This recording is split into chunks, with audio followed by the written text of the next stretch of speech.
went to war with like all you the niggas don't know nothing Mexicans. about no other fighter Yo, but Punch, Canelo. You why want to do go they here say chilling with Canelo's a Canelo duck? every night, man. You know anything about other Is that a boxing? true statement that Canelo can be a duck then? You're just a with what Floyd you're dick saying, rider. then I ain't Canelo no can Floyd never dick be rider. I a talk dub. about other fighters. You want to jump on here talking about Canelo? We weren't even talking about Canelo. We talking about Errol Spence Jr. Here you come talking about Canelo with your pom poms. You're a Canelo fanboy. Yeah, at least he's relevant. Unlike Floyd, you keep bringing up Floyd. Yeah, Floyd retired. You know, Floyd did his time. Floyd Okay, so retired. let's Yeah, answer the fuck Floyd. question, bro. Let's Yeah, answer fuck the Canelo. question.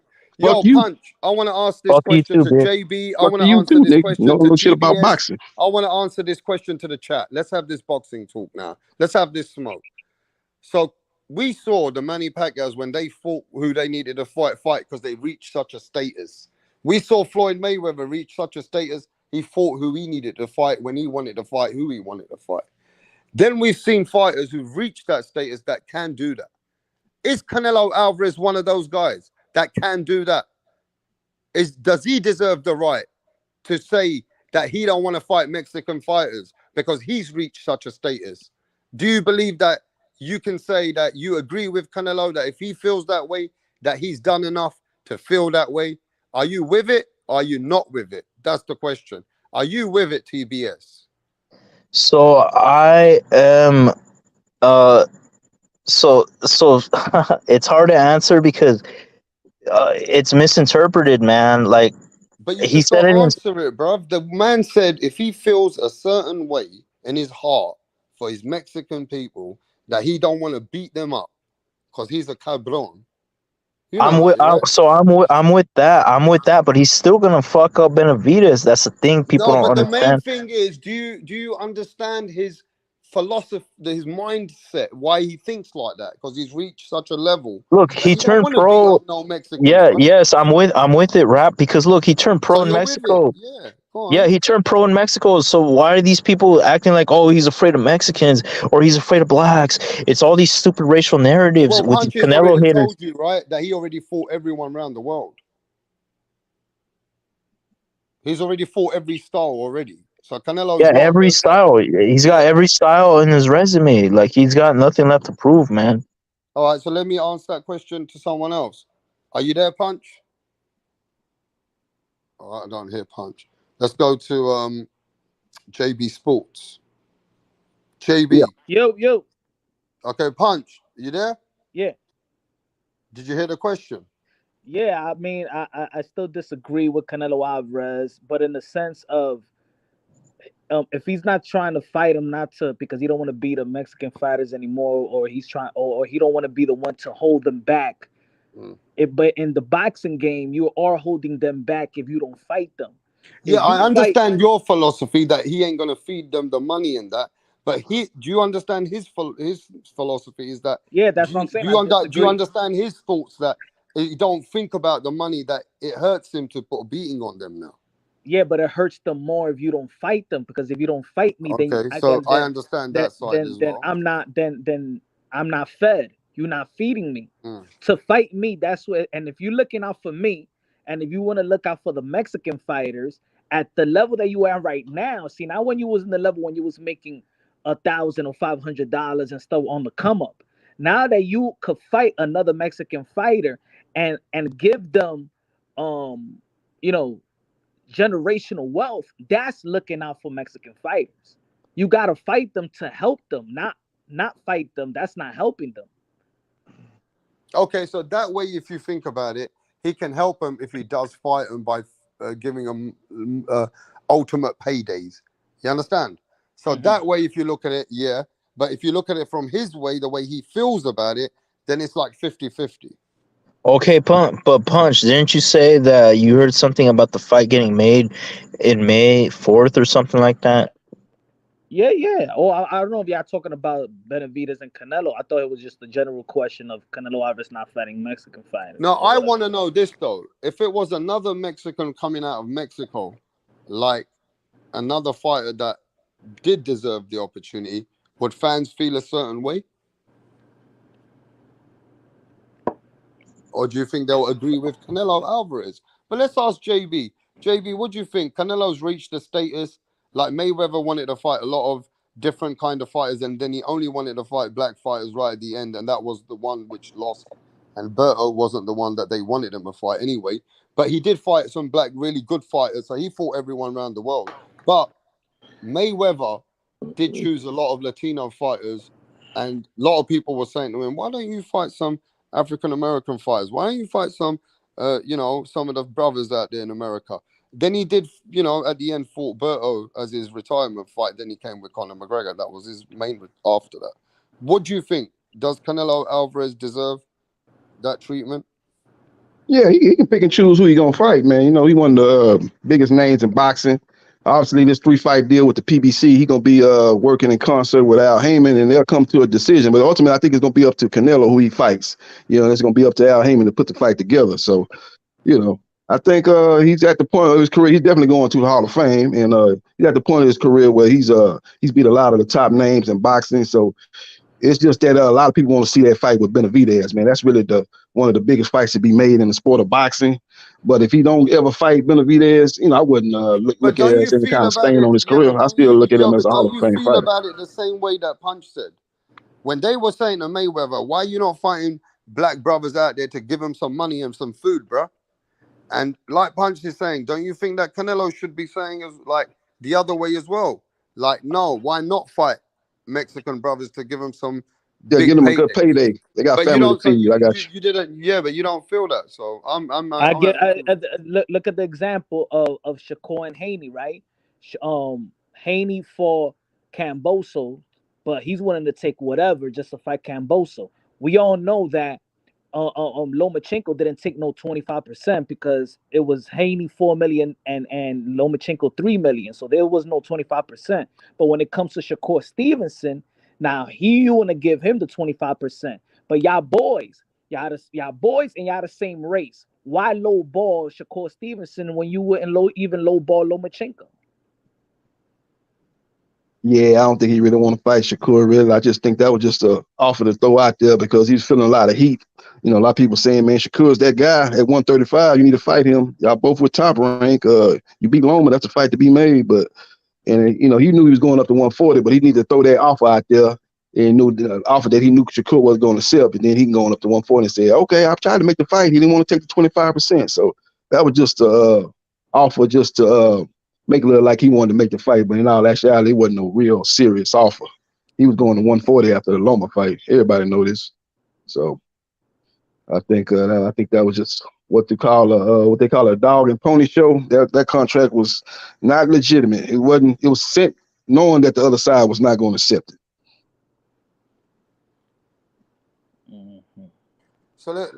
So basically, at this point, right?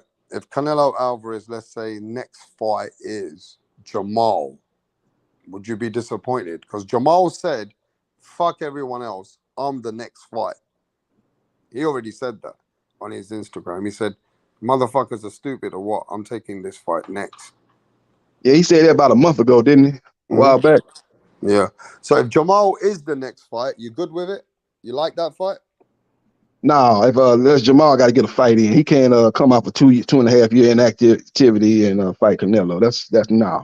He need to get a fight in before the year, defend his belt against a top 10 guy in the WBC, preferably against Carlos Animas, but at least a top 10 guy, and then getting there with and somebody's Canelo. pulling you up as well. Same way you say about Shakur and Haney. Haney not going to fight him anyway. And he's saying Shakur pulling a dog and a pony anyway because he knows that Haney's moving up. So that's clout chasing too because he knows Haney ain't staying out there right now. He's moving to look at the Regis fight. That's clout chasing. But Haney's not saying that he's not going to come back down. That's the problem. Haney is keeping his belts, and every interview Haney is saying that he's still open to come back at 135. But isn't that what Charlo's doing as well? Charlo said, "I'm not giving up 154. I'm coming back for the smoke."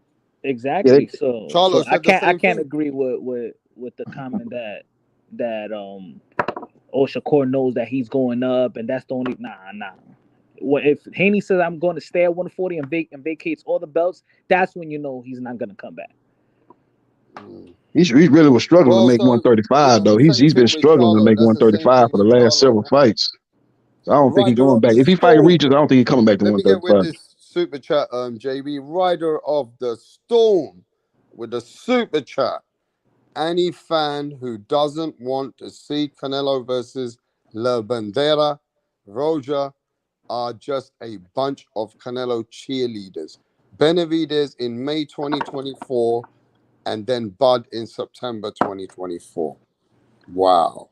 I'll be If happy with Ride of the that. Storm believes I'll that's be how happy with that. boxing can go, wow. I'm That's calling it incredible. right now, Rap. I'm calling it right now. Whoever Bud fights next, it don't even have to be Earl Spence. Bud is not gonna look invincible his next fight, and then after that, nobody gonna be talking about Canelo and Bud. Well, they do this on one fight every time anyway. They did this when Canelo beat up Kalen Plant. They would say Canelo can fight Usyk. And then when Canelo looked and he lost against Bivol, they said, don't ever call Usyk's name again. You know what I mean? Things change. Even if he wins, Crawford even been if he great wins, though. I just don't think that even with B-level fighters, that Bud Crawford looked like that versus Earl Spence. I know. That's what I said earlier. I was cooking. I said the same thing. Well, Crawford had like things will 7 straight change knockouts over going one into the fight. Spence fight. I know he didn't look like that, but he was knocking people out, man. He was stopping people. People wasn't seeing Yeah, but he still 12th looked round fight like he Crawford. was a Crawford human. been putting in but work. I'm saying This He was still just a looked like a virtuoso human in other performance, but he fights, been though. great. Yeah, but he looked like a human in other fights too. No, Felix that's what I'm saying. He Diaz, y'all looked see that great. fight? That was virtuoso performance by Crawford too against Felix Diaz. You see what he did against Victor Postal? That was a Right, let me virtuoso get this. performance. Crawford is a great fighter. This ain't his first time him just He putting looked on. This was great. this was the best of the best, but he's been putting on top notch performances. Make no mistake about it. He looked it great versus Earl Spence. He looked it like levels above that a guy that's supposed to be elite. Look, if he had beaten Errol Spence like he had beaten Porter, then they would have not be saying too much about this shit. Yeah, they'll say, all right, yeah, man, he's great. And they'll say, all right. But now looking like God is because the way he looked and what he did to Spence, you get me, over one fight. Yeah. The way he was landing a jab and putting him down over a jab, pushing him around. I don't know. The performance is good, but it's I great. don't know, man. Great. Something is kind of little. Great performance. I didn't go There's say something off, but that's because Errol Spence, even when he landed the biggest blow, he took a shot at the same time. He went down and Crawford just looked at the shot and didn't even move. And Errol Spence, if he had hit any other man with that looping right, bam, going all over top of his head, that man would be at least getting that. catch. Was weird. That was weird right there. That one I don't shot know, was weird. It's I don't think he had his legs though, man. So I think that was more of an arm shot. Even though he tried to throw a looping shot, it was more of an arm shot, man. Because he had just got dropped with that hit with that shot in the back of the head in the second round. I don't think he had ever recovered. His equilibrium was off. His legs were on shaky ground. So I don't think he was getting the right leverage on those shots. He was trying his best, but he just didn't have the snap on it. The thing is, come on, we watch boxing. So let's say, for example, we seen Manny Pacquiao Marquez the 3 times before that fourth. But then in that fourth one, we seen his body a little bit. Then we seen that he knocked out Manny Pacquiao cold. Come on, man. We all know already that, man, that dude was juiced up. That dude, Marquez was juiced up. Come on, let's be honest. That he was juiced up. We seen you Crawford was enough. juiced up. We seen you enough. We know your style. We know what you possess, and all of a sudden you knocking out this man cold like that, and you coming all cut up. Well, he's saying Crawford was juiced up. You know, I know he's working with Snack, so then he was juiced up. He may be, but think about it, he was knocking people out going into a Spence fight. You know, Marquez wasn't doing that to nobody before that Pacquiao knockout. So that's the difference. You know, so it's Crawford, man, he just #1 pound for pound, man. You know, he didn't fail no test, so I don't want to put that jacket on him. But he did put on the best performance. Just saying that it's something. It ain't look. It look. I don't know, man. See, but that's the problem of why people want to work with dude, man. Why people, even if you don't look, even if you ain't knocking people out, just working with a guy like Victor, people gonna think of it's gonna be in the back of somebody's mind. It's gonna be in the back of your mind. Yep. Man, look at Right of the Storm. It's true. Imagine Canelo with Snack. What would people say? Come on, let's be honest. If he was with Snack, what people would be saying? If Canelo Alvarez was with Snack, what would people be saying in boxing?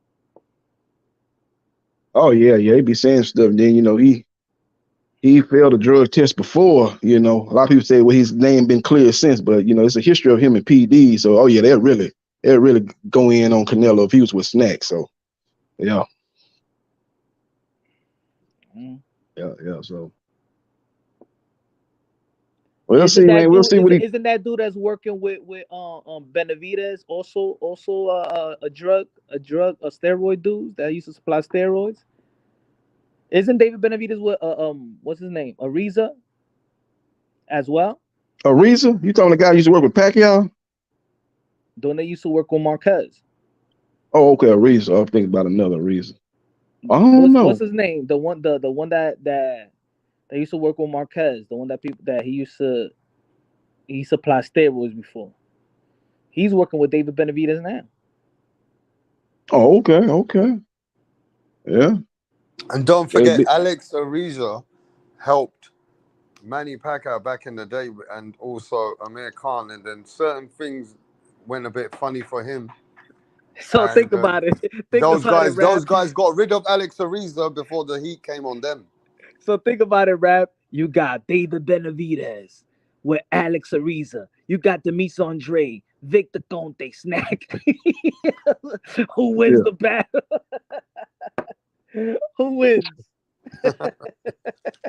Hey, yo, I'm gonna do a fucking thumbnail like that. Yeah, there's no doubt boxing need to be cleaned up. Man, they need to have mandatory drug tests for all the fighters, year-round drug tests, man. That's the only way they're gonna clean the sport up. I kind of like what Matchroom doing. They trying to implement strong, strenuous drug tests. That's why a lot of their fighters getting caught.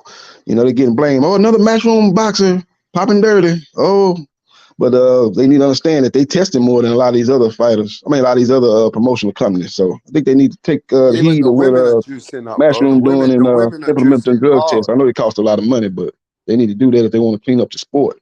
Man, those women are looking like men's bodies. They can't just be looking like men's shoulders and men's arms for no reason. Those motherfucking bitches are juicing up hard. Oh, you talking about Alicia Baumgartner? And some more. She was kind of swole though. You see that little picture when she was 7, 8 years old. She had some muscles when she was young too, though. But man, she had a lot of she had a high level of PEDs in her system. So it's gonna be kind of hard for her to explain that away. She had a high level of PEDs in her system. It wasn't no traces like some people. Her head just become bigger. Oh, what's happened to her? Yeah. She gonna have to. Everybody innocent until proven guilty. But from what I read on her, she had a high level of PEDs. And I think she had more than one. And it was a high level of it in her system. It wasn't traces. Now, how some fighters have traces of it in there. And you'd be like, okay, traces, maybe you can explain that away. But when you got a high level, it's hard to explain. It's hard to excuse that. Say, oh, man, I'm innocent. I don't know how they got in my system.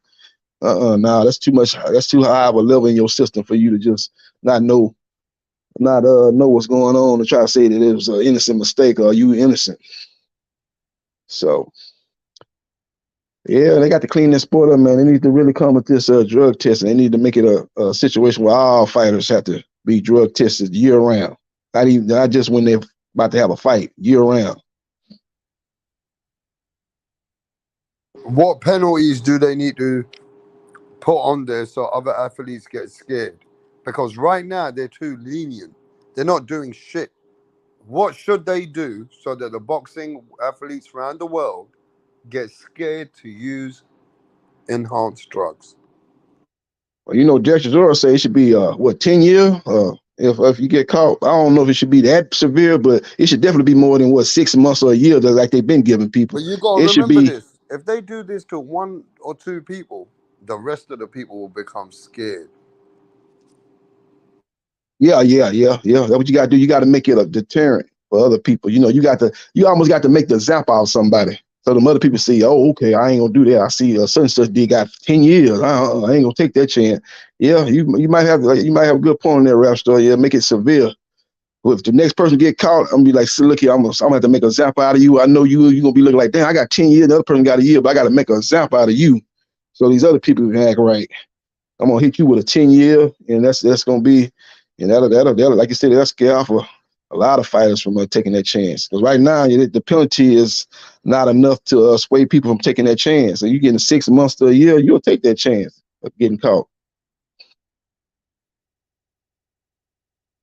You know, so They need to up the punishment. Now, if you ask me, I would hold half of the purse. I would take half of that money away from the fighter. Yeah, that's another thing they could do. Yep. Saying we gonna give you a 5-year penalty or whatever it is, the case may be, and then you take half their purse. Yep. Yeah, boxing definitely needs some kind of regulation as far as testing goes. They need to regulate that and have everybody that's considered professional boxers adhering to a 24/7-day-a-week type of testing program. No matter if you got a fight coming up or not, you got to take this test. You don't know when it's gonna come. It's gonna be random, so you can't say, oh well, if I know one, I'm taking one and I've got one coming in 3 months, I can go and do what I gotta do and then cycle off and I'll still be good. Nah, we're gonna do random, year-round drug testing. It need to be that Olympic style drug testing too, that blood and urine testing. That's the type of test that's gonna find a lot of that stuff they try to mask and stuff. That blood and urine, it's hard to mask with that blood and urine Olympic style testing. It's gonna come up. So hopefully hopefully a lot of these people like Top Rank and the PBC, Golden Boy, Queensberry Promotion take the steps that Matchroom Boxing is taking, man, and have more strenuous pound for testing. pound tells you they will still cheat. Pound for pound King says they will still cheat. There's too much money at stake.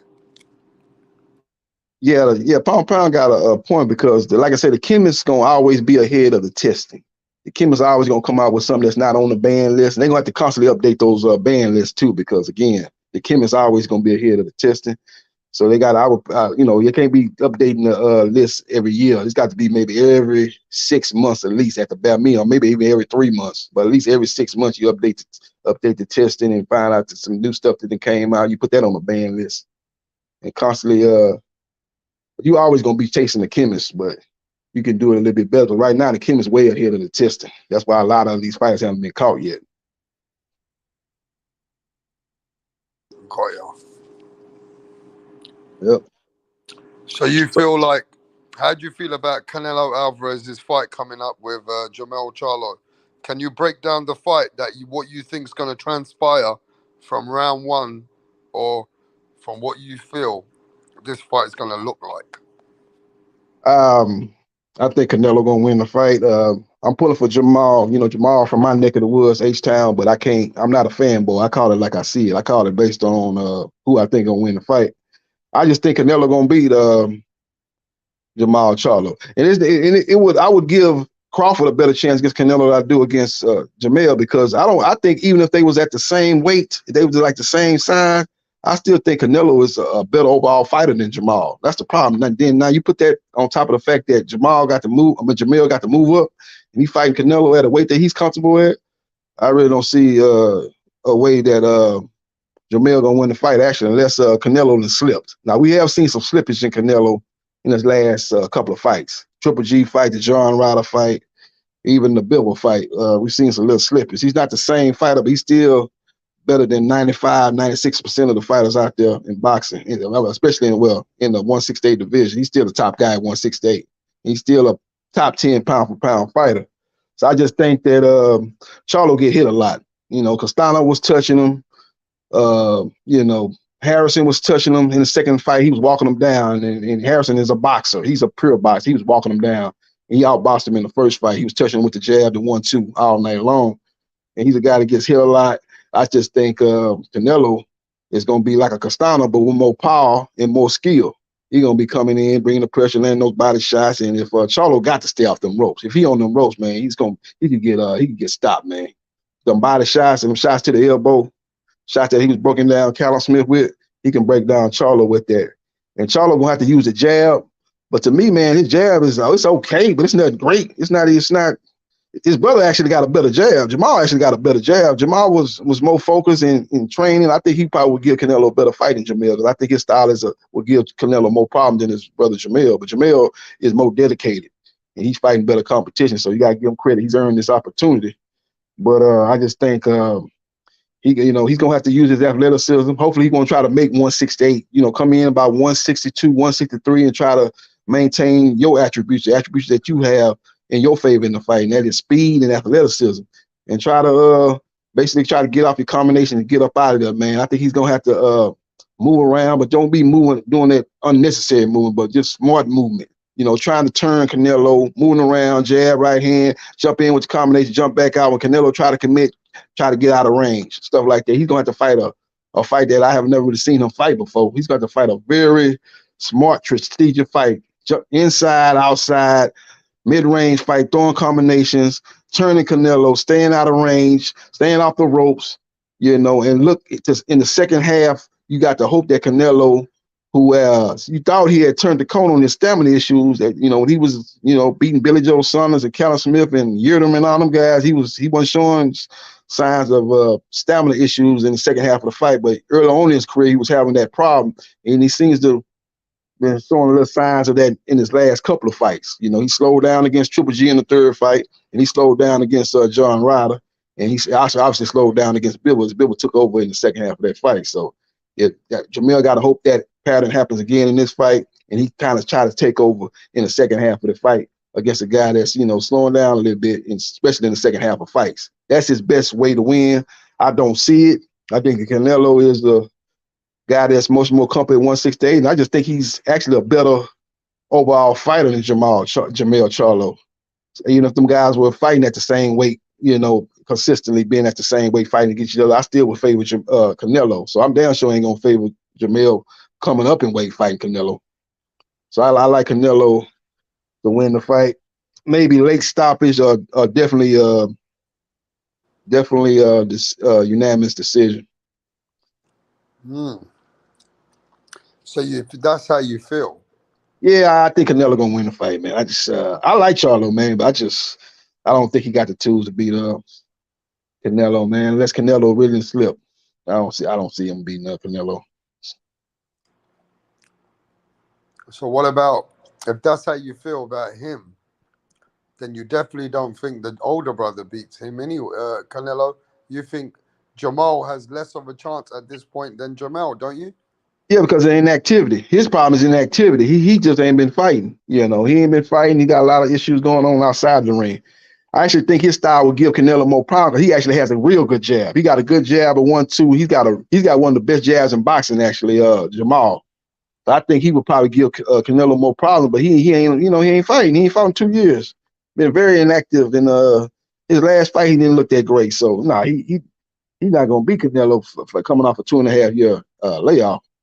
If he was more active and fighting and stuff like that on top of his game, I would give him a better chance. And he actually a big guy. He's at 160. He's a big 160 pounder. So the weight difference wouldn't be that bad. Him going up to 168 wouldn't be a much of a problem as Jamil. So I think if he was more active, I actually think he would present a tougher fight for Canelo, stylistically wise, than Jamil.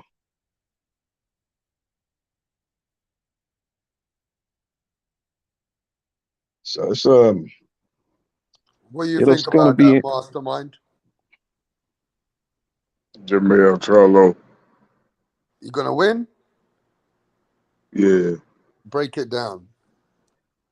Coming there, outpoint the veteran, the legend. Come out, finish him with a knockout late.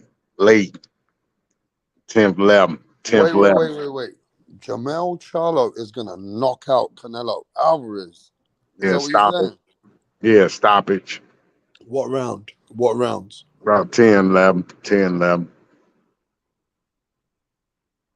11. And get him up out of there, man. He got too much. How do you think he breaks Canelo down? The jab too hard. The left hooks too much. Too much for the young legend.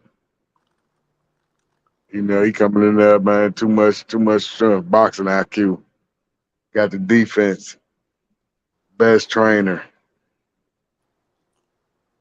Too People much. are laughing at you in the chat. People in the Let's chat. see, Mastermind, he pull up, said, you say he gonna knock out Canelo. Canelo never been knocked out. That'll be a surprise if you're able to do that. Coming up in two weight class and knocking out a guy that's undisputed at 168. That'll be Jamel Charlo do got power though. He got a different type of power too, man. He hurt Rosario with a jab to the body, knocked him out, had him like he was doing a seizure out there laying on the ground, like he was going into a seizure. He got sick power, Jamel. But that's at 154. He a big 154 pounder. It'll be interesting to see if his weight carries up to 168. If he's able to carry up to 168, man, and then Canelo starts slowing down in the second half of the fight, it can get real interesting if Jamel Charlo start landing those big power shots. Maybe he could get the stoppage. Easy work. That ain't gonna be no easy work now. It's not gonna be no Crawford Spence now. I don't see that now. You say easy work. Yeah. It ain't gonna be this ain't gonna be no Mayweather Canelo. It ain't gonna be no easy work now. It's gonna be a Nah, man. Yeah. I like Canelo to win the fight, man. I Mayweather Canelo. I actually think he's a better overall fighter than Jamel. And then you put that on top of the fact that Jamel coming up to fight him at his weight class. I really don't see a scenario where Jamel gonna win the fight outside of Canelo slipping. Bad. I'm talking about slipping, real like fall off a cliff, almost slipping. I don't see that happening. He didn't slipped a little bit, but he's still a top 10 pound for pound fighter. He ain't the same fighter that beat Triple G in the second fight and Billy Joe Saunders. He ain't that y'all beat Callum Smith. He ain't on that level. I don't think he's fighting at that level now, but he's still top 10 pound for pound fighter. So yeah. And remember I told y'all, man, that Oscar needed to be at that fight when he was on the Breakfast Club. Oscar, that's what Canelo said. He asked him, was he a good person? He's like, nah. He's like, that motherfucker ain't even come to my Floyd fight. That was the first thing he said. Remember, I've been telling you that. I was like, that's why he lost that fight against Floyd. You ain't even got your daddy in there. Oh, you talking about Canelo? You talking about De La Hoya won at that fight? Yeah. De La Hoya was in drug rehab. Remember, he was in rehab. That's why he won at the fight. Remember that he got caught in drag, wearing fishnets. Yeah. Man, mine was all messed up, man. He had to go to rehab. So that's why he won at that fight. But that's the first thing Canelo said when Charlemagne asked him about it. He said, yeah. He said, is he a good person? He was like, nah, he a piece of shit. That motherfucker wasn't even at my Floyd fight. So, remember I kept telling y'all that, like, man, you at least got to be there for Canelo in that fight. Out of all the fights. Yeah, you need him there. So you say he should have waited and went to rehab after the fight, huh? Because he was in rehab. Rehab, he was in problem. He had a problem, so he was in rehab. But you say he should at least waited after the fight to go to rehab. Huh? I mean, no, if I'm talking about Canelo needed him, not Oscar. Oscar, man, he, like you said, he blew it. That's the problem that Canelo got with him. That's the main thing. He said that motherfucker couldn't even be there for my fight. He a piece of shit as a person. Yeah, I think, I guess, but the man was in rehab though. The man, he said, he's meant that he need help. I think that's a good sign. You showing strength. Many people think you're showing weakness. Hey, I got a problem, man. I'm an alcoholic. I need to go to I need to go AA. What? It's good. That's showing strength, man. Admitting to your problem, man. That man had a problem. He checked himself into rehab. I can't really knock him. I don't understand why Canelo's knocking him for that, man. The man trying to get help. He trying to go to rehab, get himself together. But the problem with De La Hoya is he pissed off a lot of his fight. He pissed off Ryan Garcia, man. Ryan Garcia want to get the hell away from him, man. Something about Oscar, man. When you listen to him talk, he was a great fighter, but it just seemed like a lot of stuff he be saying. He remind me of somebody that's kind of fake, man. When he talking, it's like, man, you fake, man. It's just you really fake, man. It's like I just feel like I got that fake person type of vibes when I listen to him talk, man. I don't know what it is, man, but yeah, man, I know a lot of fighters and tried to get the hell away from him. Canelo left him. Ryan Garcia trying to get the hell away from him. He didn't prevent it. He didn't ruin McGill's career. McGill had fights that he should have fought. He could have fought Jamal. Jamal ain't been fighting in 2.5 years, but he would have had a fight in the last 2 years if McGill them would have took that fight. He ain't fighting McGill. He ain't not even finna fight Benavidez. He done ducked out of that fight, and he not even finna fight Berlanga. Oscar De La Hoya talking about he finna have some fight at the end of the year against another nondescript opponent, man. I'm like, man, I'm tired of watching McGill fight these no names, man. Get this guy in there with some serious competition, man. Find out how good this guy is. It's crazy. But that fight against Canelo, that was a good fight too, right there. That was excellent. You know, for the old vet to beat the young lad, that was pretty impressive. Yeah, Floyd was on another level that fight. Yeah, he was. That's probably one of his best performances, man. You consider the fact that he was 36 years old. He was out of his prime. Yep. He put on a. It wasn't quite Diego Corrales, or it wasn't quite Arturo Gatti, but it was his probably top 5 performances of his career. That Canelo fight is definitely top 5 performance by Mayweather. It ain't number 1 or number 2, but it's definitely in the top 5. I probably put Diego Corrales number 1 and Arturo Gatti number 2, and Canelo could be number 3 as far as his top performances. So it was a great performance. Then, like I say, he was 36 years old when he fought Diego. He was in his 20s, and when he fought Arturo Gatti, he was in his 20s. So he beat Canelo when he was past his prime. So you might, based on that fact, you might have to put that number 1 based on just the age. He was young then. So it's definitely top 5 performance by Floyd Mayweather. But like you said, Canelo's supposed to come in there, dominate the old school, but nah, he couldn't do it. He couldn't do it. Many people don't remember, man. Canelo, man, he had beat Sugar Shane Mosley. He had beat somebody else that Floyd had fought, man. He had beat him, about as just like the Mosley fight. He dominated Mosley.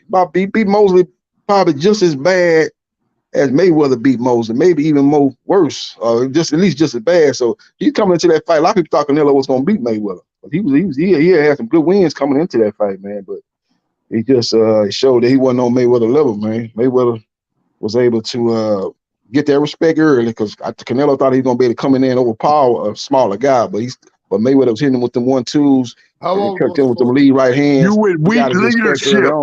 You got weak leadership. That's weak leadership. Huh? You got weak leadership. Yeah, who's saying that? Golden Boy has weak leadership. That's why they got their ass whooped. Yeah. The CEO is on crack cocaine. He going to rehab on your biggest fight. Yeah. You can't be there. Then Brian get his ass whooped. You can't be there at the after post math. You can't be there after post math. You got weak leadership. The rehab is ruining your organization, your business. You lost all your fighters to these PBC guys because you want to rehab everything. Yeah, that's what weak leadership. Yep. Mm-hmm. Yep. Yeah, we'll see, man. Still ain't had no word on Errol Spence Jr., man. The deadline was the 28th for him to exercise that rematch clause. Still no word. I think it was probably happening. Either one or two things. Either the PBC is talking with Crawford, and Crawford gonna give them an extension, and they probably fight in the beginning of 2024, January, February, maybe March, or Spencer decided not to exercise the rematch clause. If that's the case, then Crawford is free and clear to fight somebody else. Yeah, and when you talk about Errol Spence, you're talking about the best welterweight since Vernon Forrest. Yeah. He reminded me a little bit of Vernon Forrest. Vernon Forrest was, kind of reminded me a little bit of Vernon. Vernon was a little bit more lankier, but he kind of reminded me of Vernon. Vernon was a big welterweight too, just like Spence was a big welterweight. Yeah, you talking about the greatest motherfucker. That right hand, he had a Deontay Wilder right hand. Ooh, yeah, he had a stick right hand, didn't he, Vernon? Yeah, Vernon Forrest. Right, yeah, he had a Deontay Wilder right hand, Mark Breedlove. Then, like you said, Errol Spence. They just too down on him. You know this man, he can go up to 154 and he could succeed against Crawford. They just act like because he lost that mean he can't win. He still could win. He got to fight the rematch. So you think he have a chance against Crawford in a rematch at 54? You think he have a shot? No doubt about it. You know, look why he lost. You staying out the ring, you so inactive, man.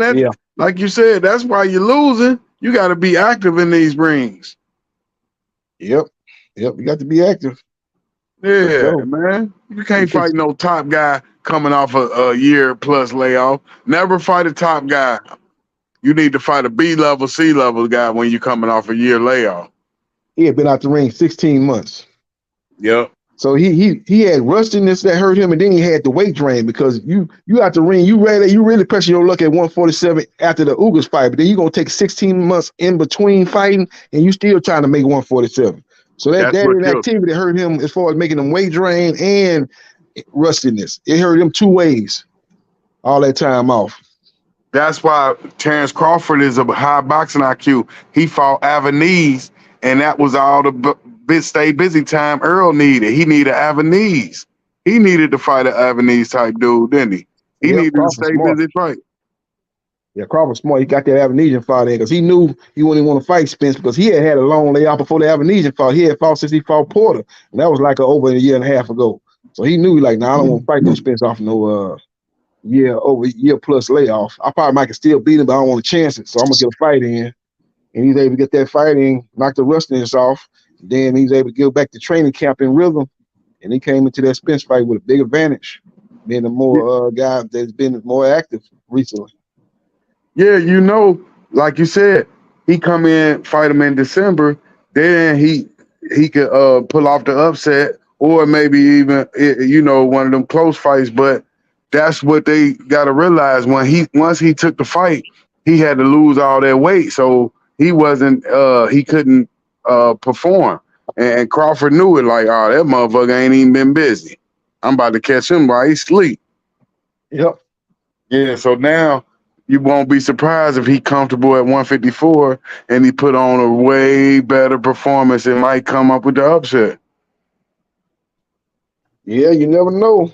I just think the style is wrong for Spence, man. I just think that's a bad style for him, man. He like to come forward. He really don't fight that well off the back foot, so it ain't like he can change it up. His style is his style as far as coming forward, walking you down, looking to jab to the body, jab up top, and throw body shots, hooks to the body, and set up that left hand. But when you fight Crawford, who's a precision counter puncher, that's the style that Crawford like to fight, man. He can catch him coming in, pick him apart coming in, and then again, Spence throw a lot of looping shots. And Crawford is a precision counter puncher that throw those precision counters, straight counters.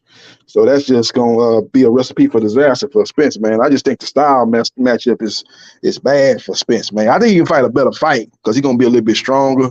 Hopefully he won't get caught with a shot in the back of his head that he pretty much couldn't recover from. Hopefully that won't happen to him in the second fight. He'll put on a better performance. But ultimately, I think he's gonna get beat, man. Probably gonna get stopped again. I don't think it'd be as bad as it was the first fight, though. But remember, in the rematch, he now, like you said, with the game plan, the Derrick James, they go in there, they game plan. That's what can help him win because the first fight, you all your training camp was losing weight, so you never got to train. Now you get to come in comfortable and you get to work on the game plan. See, they gonna work. That's what's gonna win the fight. Comfortable, you active. We just didn't get we got a non-active guy. We got a Jamal Charlo guy. Deontay Wilder, non-active. You got to be active in this game. So, but when he come in there in December, he's ready to go. Then look for the real fireworks. And don't be surprised if he pull it. Because they counting him off just because it was dominating. It could flip around. Yep, we can flip around. You seen Ali and Frazier. Remember, Joe Frazier dominated Ali. Remember, first fight. Well, the first fight was close. That knockdown probably silted for Frazier, but it was close, man. That fight was like 15-round fight. It was like Frazier won like 8-7, eight rounds and 7. That wasn't no Washington. It was 8-7, but with the knockdown, he won that fight by at least 2 points. So he won the fight, but it wasn't no domination by Frazier. Frazier almost got knocked out. Ali almost knocked him out early in that fight. He had him in trouble, like with the second or third round. He almost knocked Joe out, man. Joe came back. But Joe ain't supposed to. But Ali, how the hell he ain't supposed to be able to get up off that punch? That was a knockout punch, and he got up from that. That was ridiculous. He got straight up. Oh yeah, he got up, boy. He got up. He had one of the greatest chins in boxing, man. Ali had a great chin. That's part of the reason why he was in the shape he was in, man. After this career was over, with the Parkinson and stuff like that, man, because he could take a great punch, man. He took a lot of punishment, man, a lot of shots. Yeah, he shouldn't have. But that's remind you that they can take a lot of shots. I'll tell you who reminds me of people who got granted chins or can take shots is Canelo and Golovkin. Those guys can take shots. Yeah, Canelo got a good chin. Like you said, Triple G do too. Charlo too. The Charlo brothers, they never been hurt neither. Yeah, Jamil got a great chin. Jamal got a great chin. Even though I thought Jamal got kind of hurt a couple times in that last fight against Montel Marciez, he got hurt a couple times in that fight, but he ain't never been knocked down. And don't forget about chin.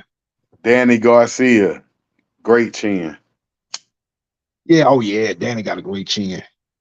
Mm-hmm. Yeah, he got a great chin. Yeah, but like you said, Canelo Alvarez, best chin since Mike Tyson. Mike Tyson got one of the best chins since Muhammad Ali. Muhammad Ali and Mike Tyson got the biggest chin, best chin. Yeah, Mike Tyson got a real good chin. He ended up getting knocked out by Buster, but he took some hell of a shots before he got knocked out. And Holyfield, it dropped him, but he took a lot of shots from Holyfield. Lennox got him too, man. By that time, he wasn't the same fighter, so his punch resistance wasn't the same. So he starting to get knocked out earlier, getting up against them top guys. But you look at it when he fought Razor Ruddock, he took some hell of shots from Razor Ruddock. Like you said, Mike Tyson had a real good chin.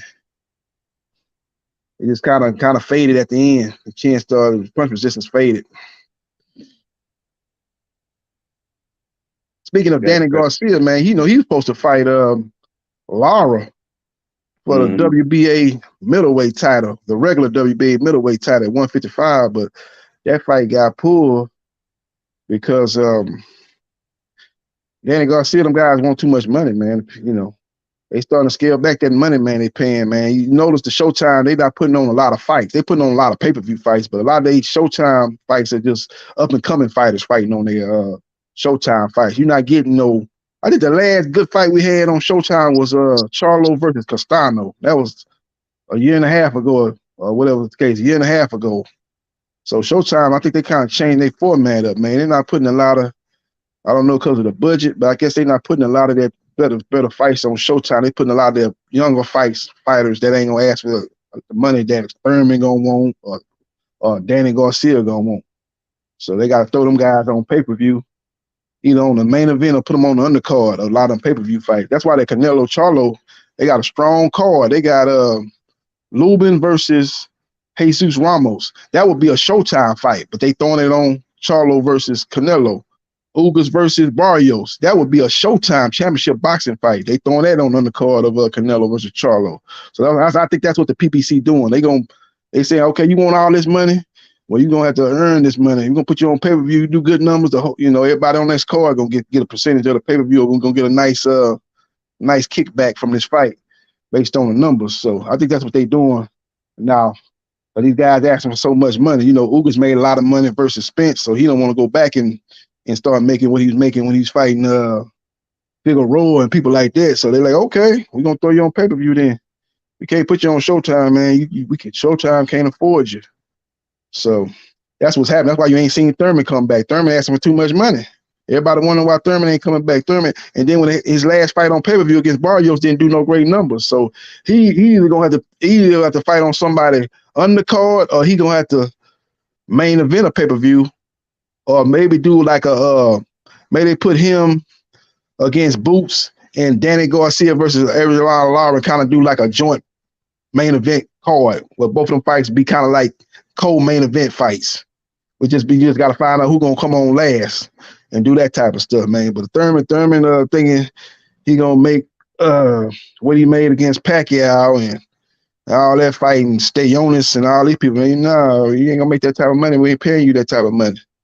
So I think a lot of these fighters gonna have to wake up, man. They're gonna get the money they made in the past, man. They're gonna, if you believe in yourself, we're gonna throw you on the pay-per-view.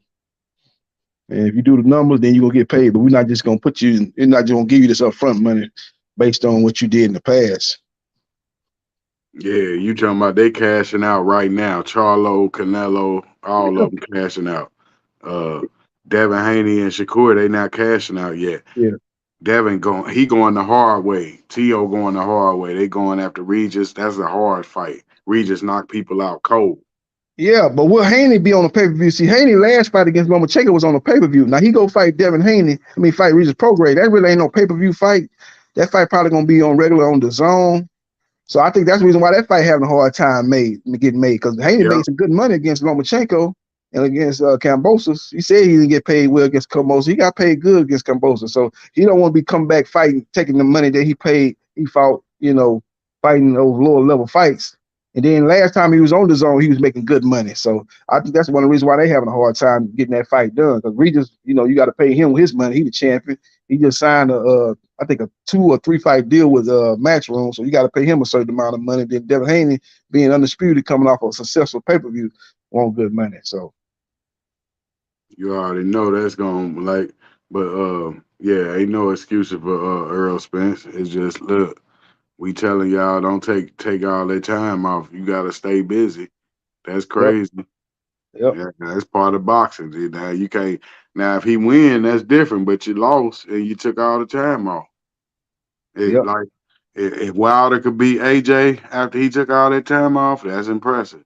But if he lose, you're gonna be like, that motherfucker took a year and a half off. Damn. Yeah. That's speaking of Wilder, that's why Wilder and Andy Ruiz didn't get made, man, because both guys want so much money. Wilder used to getting about like 20 million, at least 20 million a fight since he been fighting Brazil, and them people he be getting about at least 20 million a fight. Fury and all them guys, King Kong Ortiz, the rematch, he getting paid like 20 mil. So they can't afford to pay him, man. This fight against Elenius didn't do no great numbers. I don't think it did as low as people would say it did, but it didn't do no great numbers like what he did with Fury, obviously. So, and then Andy Ruiz, he want to get paid like he's still the champion. Man, you had one shining moment. You lost the next fight, and you want the money that you made when you fighting AJ. You're not gonna get that. But when you was on pay-per-view fighting Areola, I think that fight did like 100,000 pay-per-view buys. And then when he fought King Kong Ortiz, that fight did bad numbers. So you want 20, 25 million? You crazy. So that's why that fight didn't happen. So that's why Wilder going after AJ. And Saudi Arabia, they look like they might be willing to pay big money. But like we said, Wilder need to get a fight in. Don't worry about no money right now. Fight Prince Charles or fight somebody for a few million just to stay active. If you jump in there with AJ, but you ain't getting the money that you wanted fighting Andy Ruiz, and Andy Ruiz asking for crazy money, you're going to just sit out and wait on AJ till 2024. That's a bad decision. That's just, you can end up paying the ultimate price, taking an L against Anthony Joshua. Yep. You know it. They got it, man. That's some bullshit. I can't take it. They gonna do it but as soon as Charlo get away, like he said, he get away from Canelo, he come back down 154, fight Crawford.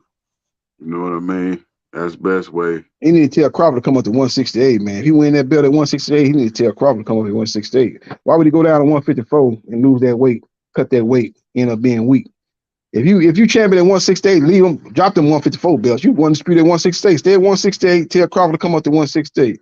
If Crawford don't want to come up there, you got David Benavidez, Caleb Plant. You got some good fights at 168. You the man now too, but you gonna have to fight. They gonna have to fight Canelo again though.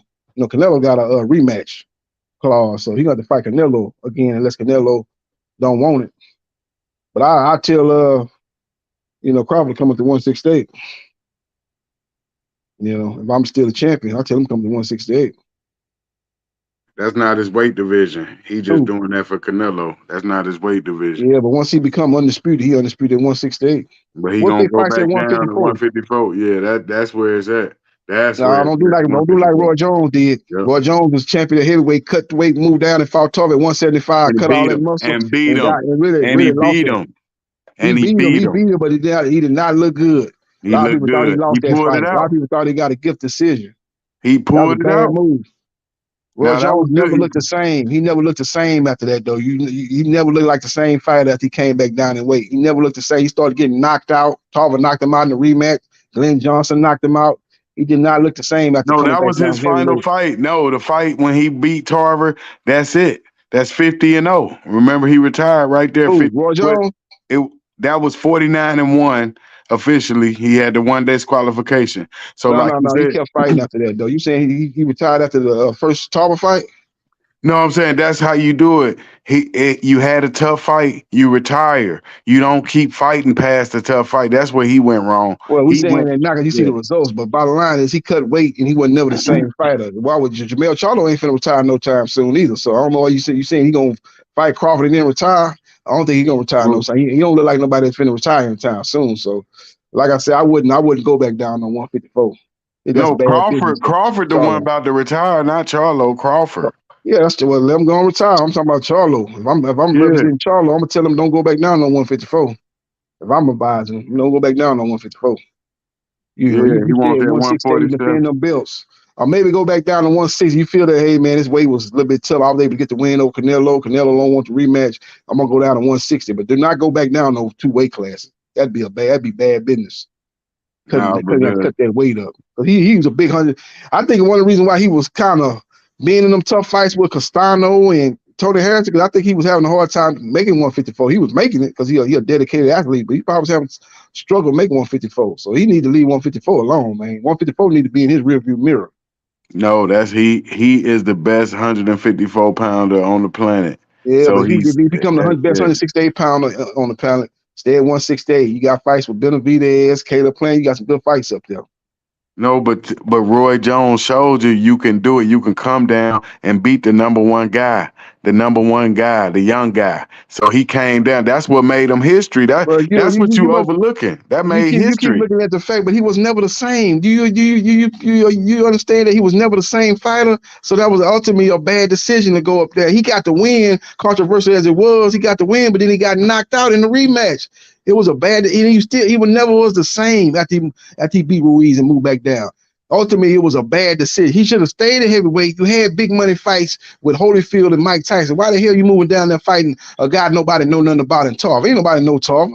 He was just a loudmouth talking shit at the press conference. He was the number one guy, the mandatory. He was a nobody. In the grand scheme of things, he was a nobody. He didn't have a name like a Holyfield or Mike Tyson. He beat them all. Nobody. He beat them all. He was a Montel nobody. Griffin. He was a beat them nobody all. before he fought Roy Jones. He was a nobody, man. He was a You nobody. seen what he did on that football field. He beat all of them. He beat every last one of them. He beat Montel Griffin. He beat the Reggie He was a dude. nobody. I'm not saying he was a good fighter, a great fighter. He was a nobody. Nobody knew him. Why would Roy Jones fight? As you beat John Ruiz, you heavyweight champion of the world. Fight Holyfield. Holyfield won the fights. That fight with Mike Tyson would have been the biggest fight in boxing at that time. Roy Jones against Mike Tyson at heavyweight, that'd have been a great fight. But remember, listen to Roy. Listen to the man himself. The history is him coming back down, getting that title when he beat Tarver. That was the history. The history wasn't just going up to heavyweight. The history is coming back down and getting that victory. That's why I said he should have retired right then, because that's 50 fights. That's it. Now you're done.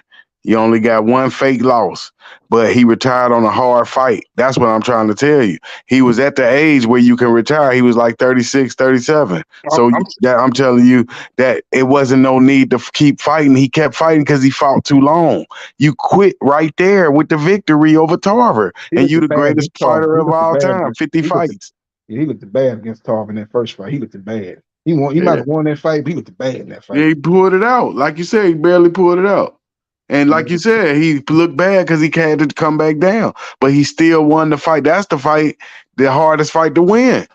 Yeah, Jamel Charlo come back down and get knocked out by Crawford. Cutting that weight like that, he might get knocked out. He might not be as fortunate as Roy Jones Jr. because Crawford is at this point is a better fighter than Charlo was at that point. So you say he might not be as fortunate, but that's what I'm trying to tell you. When he come down and beat Tarver, then he walks away from the game. That's what Lennox Lewis did with Klitschko. It got tough and he left. He didn't keep fighting. Yeah, and Roy never been Charlo beat. is not as talented as Roy Jones. Roy Jones was all-time great, so he's able to cut that weight and beat Tarver at 75, 70%. Jamel Charlo can't do that. Jamel Charlo ain't talented like I don't think Jamel Charlo gonna beat Canelo number one. That's how he gonna do it. He's not as talented as Roy Jones, so it's kind of hard to compare him and put him in the same. I know you understand. You're saying Roy was able to do it, and he did it at 70, 75% of himself. If Jamel Charlo is 70, 75% of himself, he getting knocked out by Crawford. Even if he could be 100% and get knocked out by Crawford, damn sure gonna get knocked out by Crawford. He coming in at 70-75%. He damn sure gonna get knocked out. He a knockout waiting to happen. Coming in there with Crawford 70-75%. So like I said, I tell Crawford to come up to 168. If I win titles, they'll come see me. I'm the man, and I'll drop them belts at 154. And I'll drop them belts. Let my partner Earl go up there and get some belts. And I'll stay at 168 because you know Earl coming up there. They'll get a chance to win a vacant belt. I'll stay at 168. I go back to 154, then you got a conflict. You might have to fight Spence and all them people. Y'all got the same training. So stay at 168. And some good fights up there. If Crawford don't want to come up there, you got some good fights at 168. Benavidez, Caleb Plant, David Morrell. He don't need to go past 154. Who? Crawford should not go past 154. That's his max. He don't need to go to 168, 160. That's pushing it. It's hard. It's gonna be hard to get a victory at 154. So anything over that is maxed out. He can't. He gotta be strategic. He gotta be like Roy. Be strategic. Roy didn't try to go up there heavyweight and fight Lennox Lewis. He would have got smashed fighting Lennox because he's way too small. He went up to heavyweight and fought John Ruiz, the weakest champion, somebody that wasn't no super heavyweight. That's what Crawford got to do. Crawford don't need to go to 168 and fight no David Benavidez, David Morrell. Them guys too big. Caleb Plant. No. When you go up to 168, you fight Canelo, a guy that started his career at 140, a guy that's 5'8", a guy that you have a longer reach than him. He's more thicker, more solid, but you can beat him. Maybe outbox him. That's who you fight. You got to be strategic when you move up. You go up to 168. That's you got to do just like Roy. Once you win that, if you beat Canelo at 168, and Benavidez them get in the ring, I want to fight. No, you like, no, I'm not finna. You way too big. You're a cruiserweight masquerading as a super middleweight. I'm not fighting you. So yeah, you don't fight him. So you got to be strategic in what you do when you move up. Who you fight. But let me explain this to you about this Roy Jones round.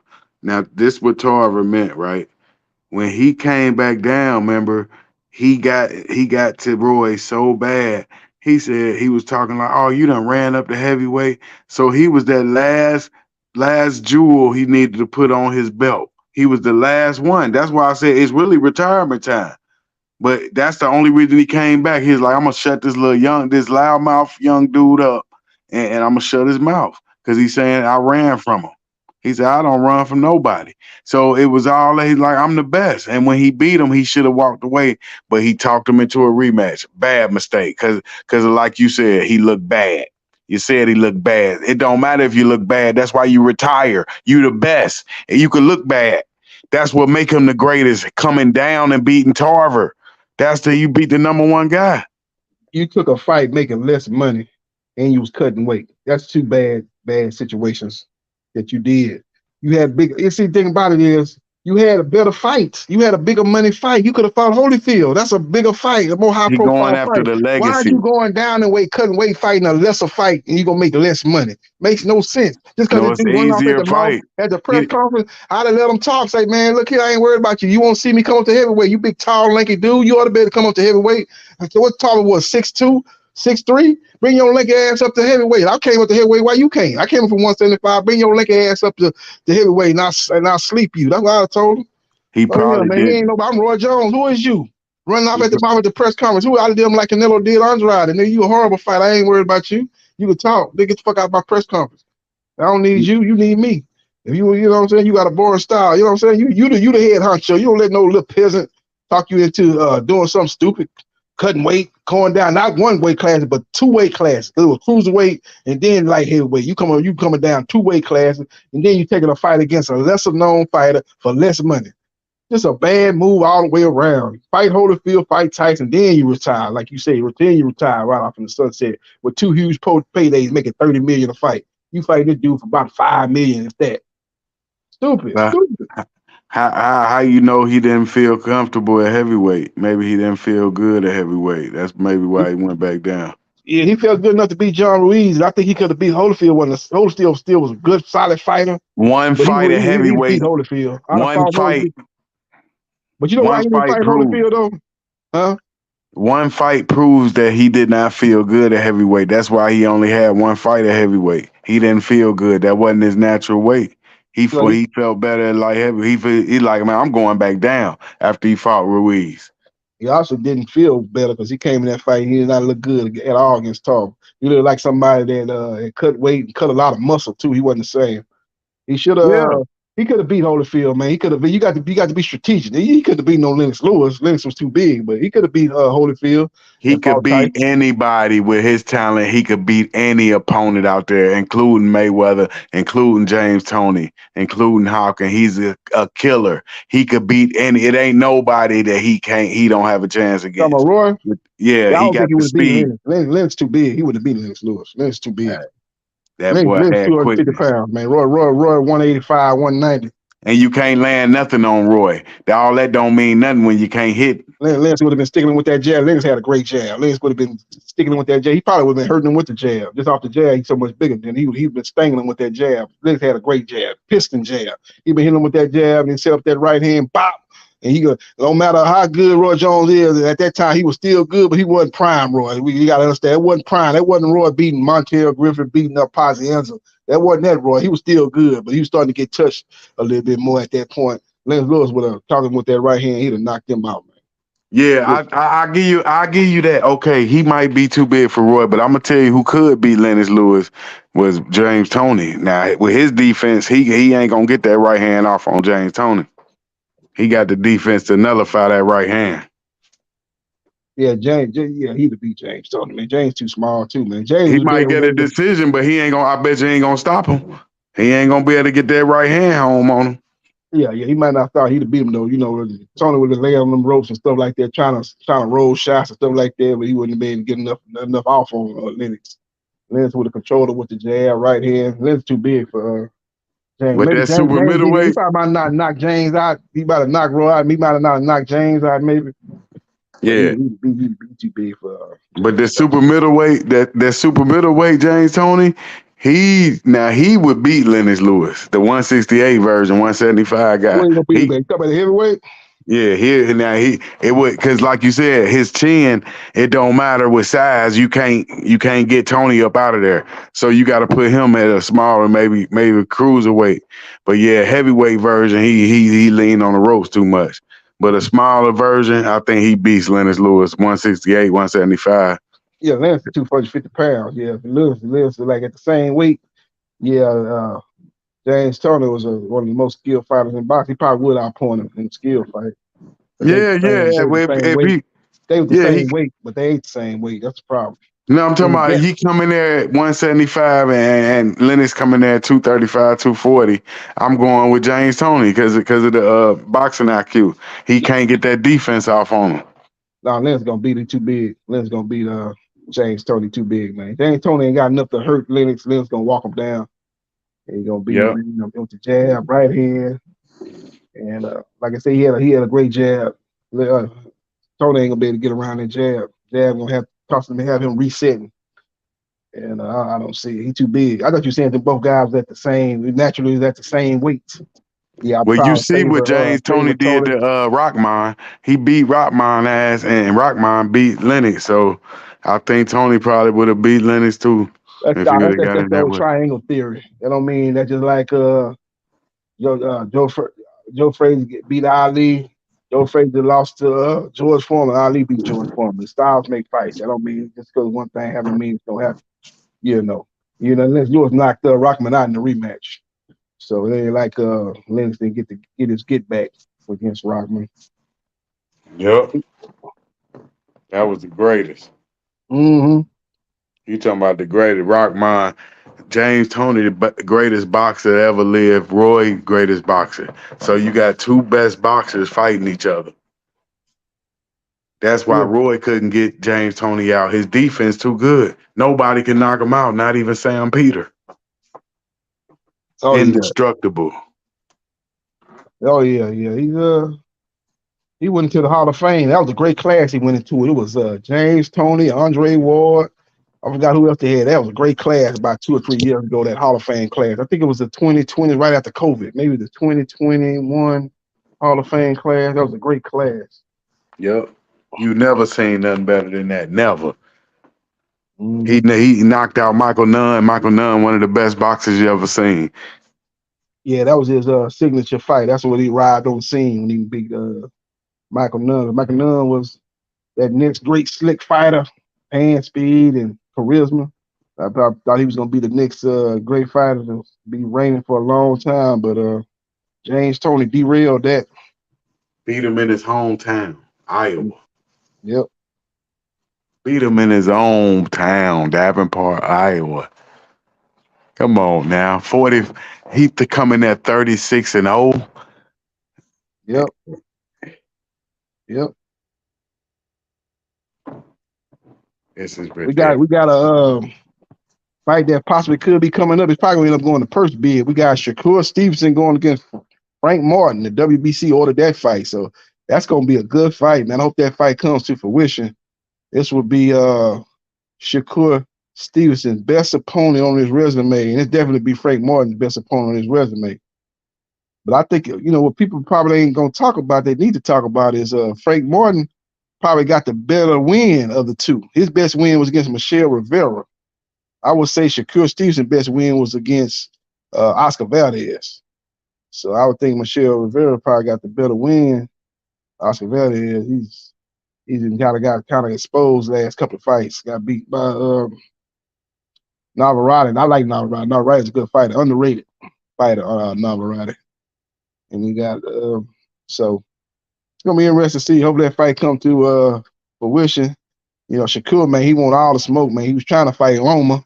Loma say that he's in his hometown country of Ukraine. He want to help them out. They going through it with Russia, so he don't want that fight. So they went to Isaac Cruz. Isaac Cruz say he don't want no smoke. He waiting on the Tank Davis fight. And then I think after that they went to William Zepeda, Golden Boy fighter.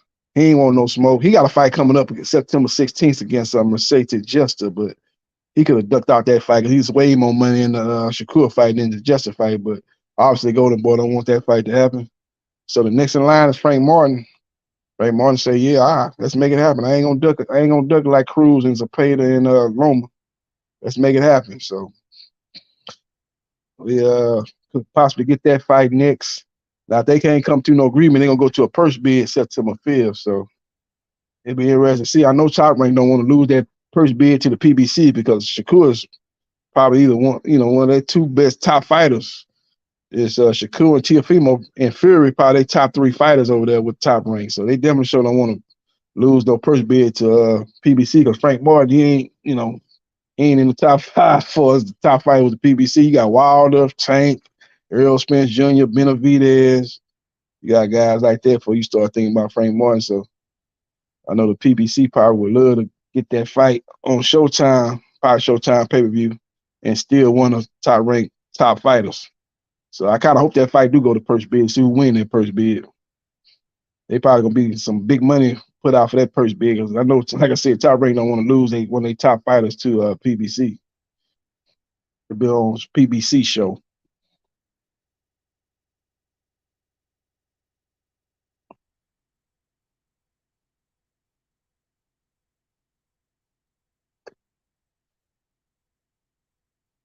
Let's see what the chat talking about here. Let's see what's going on with the chat. Okay.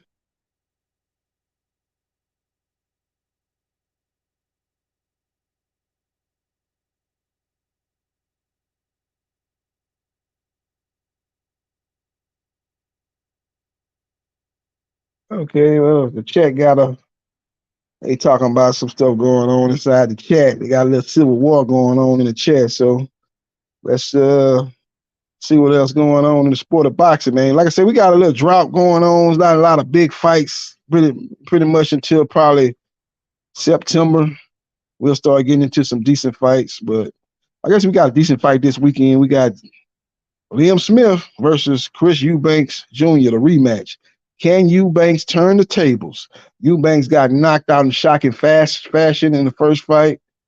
A lot of people didn't see that coming, getting knocked out in that fashion. He'd be looking to exact revenge against Liam Smith. And that was definitely Liam Smith's probably best win of his career, getting that win. So he'll be looking to duplicate that in the rematch. So it's a good fight.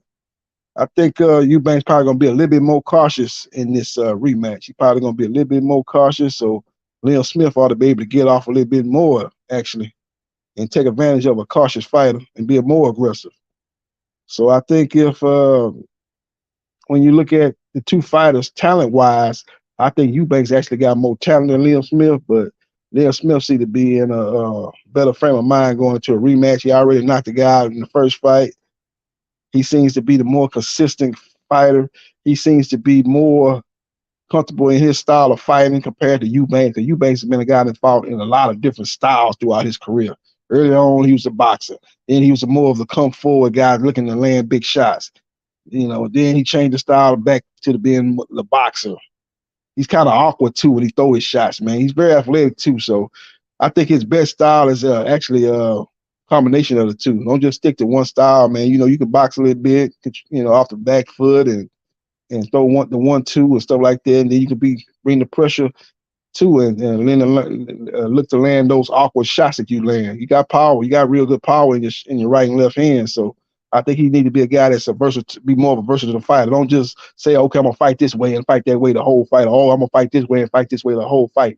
Mix it up, and keep your opponent guessing. So it's gonna be a good rematch. I probably favor Liam Smith. I trust him being more confident and more consistent in his style of fighting. Again, Eubanks is a guy that has changed styles, changed trainers. He do a lot of change in his career. It's not a lot of stability in his career. And I think that's going to come back to haunt him in this fight. Now, he got Bomac as his trainer coming into this fight. Bomac is riding the wave.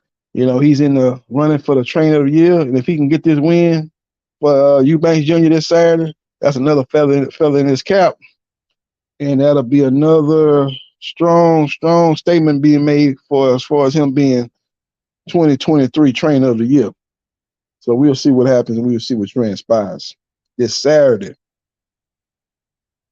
Now, I got a little information on the GOAT, Clarissa Shields. She's trying to call out Shadasia Green. Now, Shadasia Green is the mandatory to take on Savannah Marshall. Shadasia Green says she ain't trying to fight Clarissa Shields right now because she don't want to take no 80-20 split because she really have nothing to bring to the table. She ain't got no titles or nothing. She's the #1 contender for Marshall belt. So she want to get a little hardware and where she'll be able to come into the negotiating table with Clarissa Shields with a belt being undisputed. And she'll be able to negotiate in a stronger position than she is if she just fight Clarissa Shields right now. Now, Clarissa Shields told Shadasia Green, like, why you trying to fight Savannah Marshall? She ain't never even mentioned your name, so obviously she's not trying to fight you. So why you wasting your time trying to get a fight with her? Fight me. I'll fight you. But Shadasia Green said, I don't care if she mentioned my name or not. I'm the mandatory, so she either got to fight me or drop that belt. So they've been going back and forth on Twitter, and hopefully that fight could be made. If Shadasia Green beats Savannah Marshall, that's a big deal, especially you got to go over there to the UK and fight in front of that crowd. If you ain't used to fighting on that level, fighting in front of that crowd, you might get stage fright, man. I kind of didn't like the statements that Shadasia Green made in the last fight, talking about, man, this last fight, man, usually when I fight, it don't be there are many people in attendance, man. I used to be one of the earlier fights. A lot of people don't even be in the arena, but this was the first fight where it was a full crowd, full house, and I kind of didn't know how to act in that atmosphere. So I didn't like her comments. I'm like, damn, you're gonna fight Savannah Marshall. It's damn sure gonna be a full house in there. You're gonna be the main event fighting in a foreign country. So you talking about you was surprised and caught you off guard because you was in a full house on the undercard of the Jake Paul Nate Diaz fight. I don't know, man. Hoping she got to get over a stage fright. Because you about to get in some big fights. If you're talking about Savannah Marshall, Clarissa Shields, there's damn sure gonna be some full houses in them two fights. So hopefully she get over her fears. But she's a good, talented fighter, undefeated. So we'll see what's the next move for Shadasia Green and what's the next move for Clarissa Shields, aka the GOAT.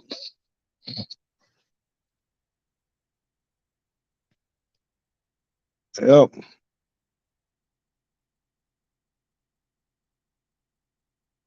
Another thing I've been watching, man, I really ain't been liking what I'm hearing. Daniel Dubois.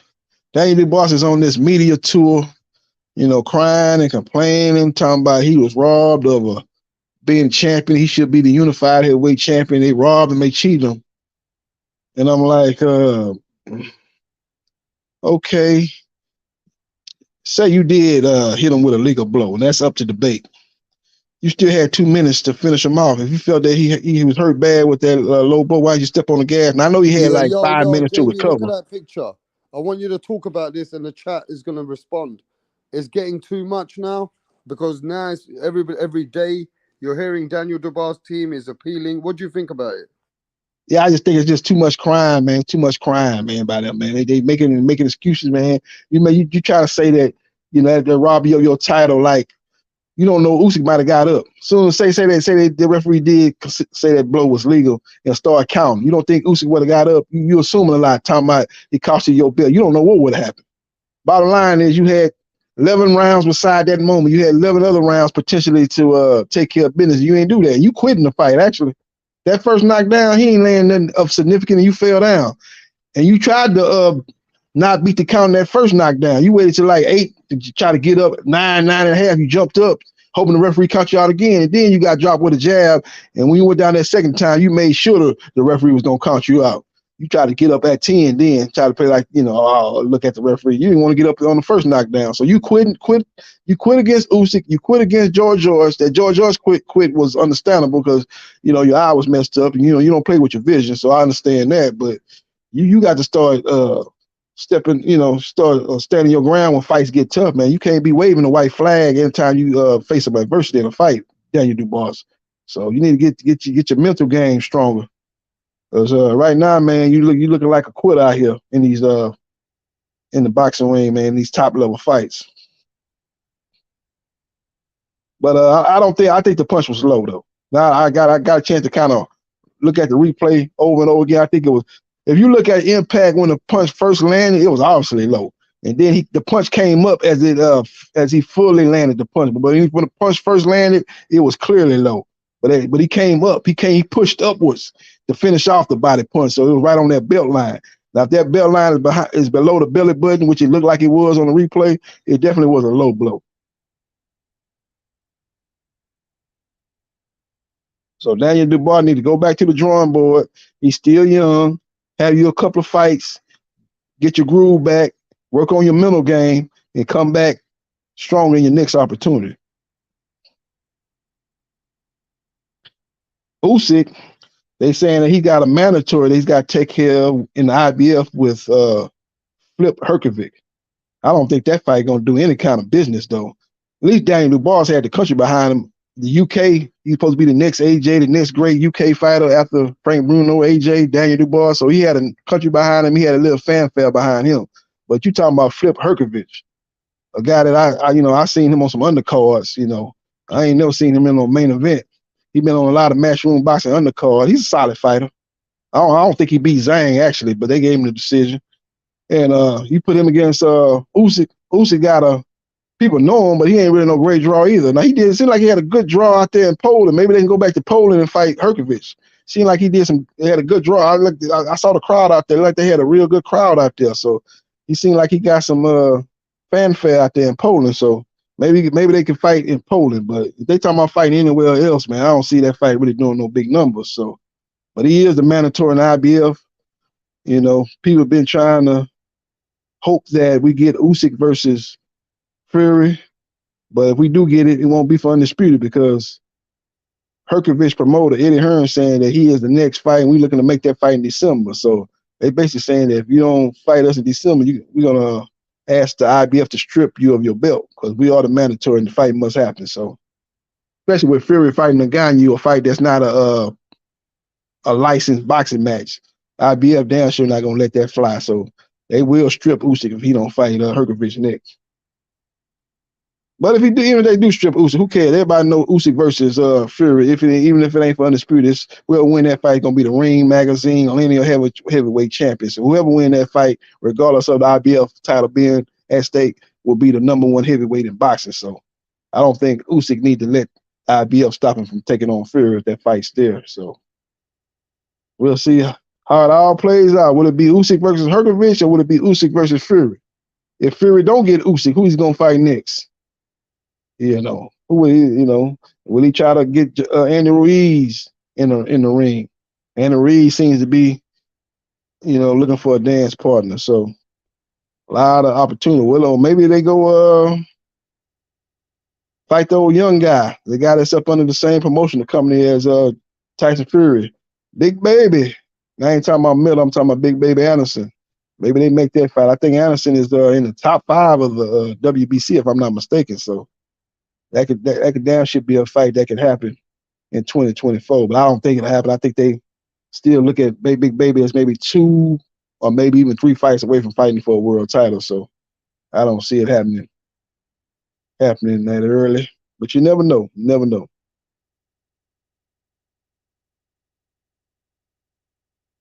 Go to the chat, see what the chat talking about.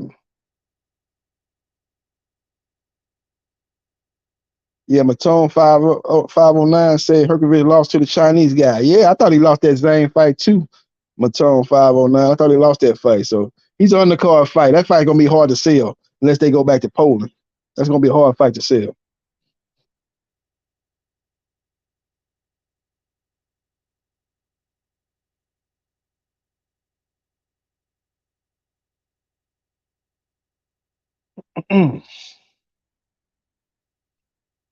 Yeah, it's been a slow week in boxing. Like I say, we got one fight in the UK this Saturday. After that, we probably have a couple of weeks break. We got I think Golden Boy got a card coming up with William Zepeda checking on Masita Jester. Now Jester was coming off an upset win over Jojo Diaz, so they'll be looking to fight. I think that fight gonna be somewhere on the West Coast. Zepeda, man, he could have been in a much bigger fight against Shakur, but he turned that fight down. Golden Boy don't feel like he ready for that level yet, so another fight against Jester's a decent opponent. I ain't gonna shit on the Jester fight. Jester beat Jojo Diaz. It's a decent fight. I think once Zepeda beat Jester, I'm looking for him to step up and fight a little bit better fighter. Now they got Kid Austin over there, Floyd Schofield over there. I heard that he's supposed to be fighting Jojo Diaz next, but I think Jojo want to take a tune-up, so that fight might not happen next though. But I think Williams Zepeda need to maybe jump on that fight with Schofield. That'd be a good fight for Golden Boy. It'd be probably one of the best fights they put on this year or early next year. A Schofield versus Zepeda fight. And we can get Shakur versus Frank Martin. We damn sure ought to be able to get Zepeda versus Kid Austin. That'd be a good fight either on the West Coast or either in Texas. That'd be a big fight.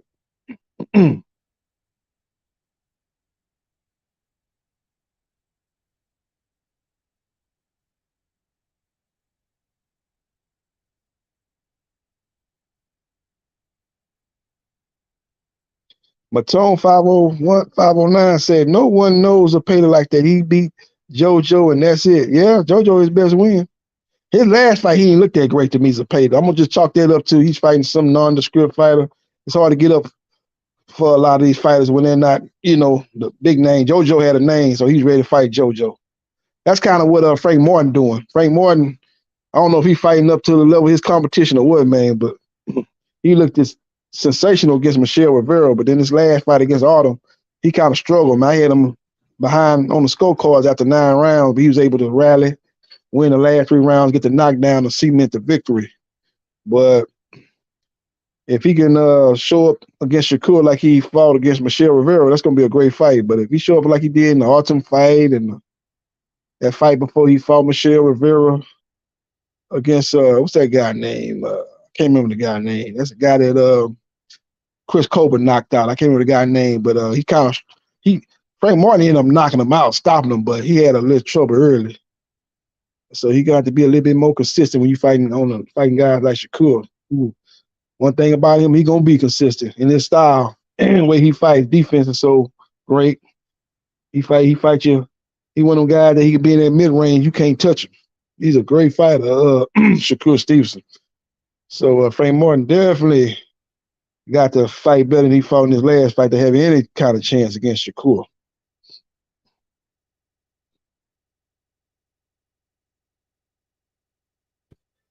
Yo. Yeah. What are we talking about? What's up? Hey, what's going on?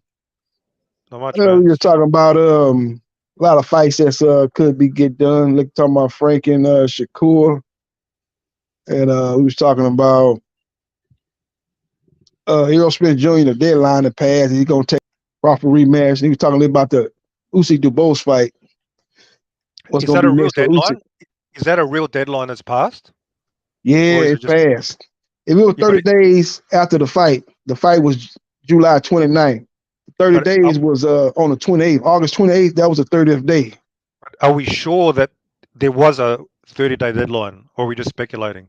No, it's 30 days in the contract. All the reports said that when they signed the fight, that it was a rematch clause, and the loser have 30 days to activate the rematch clause, and the winner will be able to choose the weight Hang on, class. that's really big news then. That's huge news. That officially the rematch is not happening then, right? I think it's a chance it might not happen now. One thing they could do, they could negotiate with Crawford for extension. If Crawford want to give him extension, they give him extension. Maybe they fight at the early part of I don't think 2024. I don't think Crawford will fight him again if he can choose, because it's Yeah. going to be a waste of time. I mean, even the money. I don't think it's going to be a big pay-per-view after a beatdown. Like he wants more. He wants to go up. You know, he wants more prizes, more legacy stuff. He don't waste if he beats up Spence again. That doesn't do nothing for his legacy, right? It's just like a waste of time. I already beat his ass. Yeah, so the rematch is not happening. I mean, that's what I predicted. I thought he's going to Yeah. talk. He's going to talk. I want it, but reality, fuck the. Yeah, it's like I say, either he didn't take the rematch clause or they negotiating with Crawford for extension. It's one of the two. Yeah. Well, if he wanted it, he would have just. He could have said yes and negotiated a date to fight if he really wanted it. Like, but so yeah, I think it's not happening. Yeah, the PBC, they done reserve like 4 dates Hey, for John fights in McSmith, Las you're Vegas. talking shit. Get your fucking scrawny ass in here if you want to talk shit, John McSmith. Yeah, well, I'm glad the rematch is not happening anyway. Yeah, because the PBC, they done reserve 4 dates for fights in Las Vegas, T-Mobile. November 4th, November 11th, December 9th, December 30th. Now, they not going to fight on all 4 of those dates, but they reserve those dates. They probably going to have one pay-per-view in November and one pay-per-view in December. So the one in November probably going to be Benavidez and Andrade, either November 4th or November 11th. The one in December, either December 9th, December 30th, that's going to be Tank. Tank either going to fight Pitbull Cruz or he going to fight Gary Russell Jr. One of them two, I think, going to be his next fight. So I think if Crawford and Spence do fight, it's going to be next year. Okay. That's why that's one of the reasons. That might be another reason why we ain't heard nothing about the rematch clause, because they know that fight's not happening this year anyway, because they already got the fights that they want lined up on pay-per-view for the end of the year. So we'll see. I think it's one of the two. So Tank's basically not fighting anybody relevant again.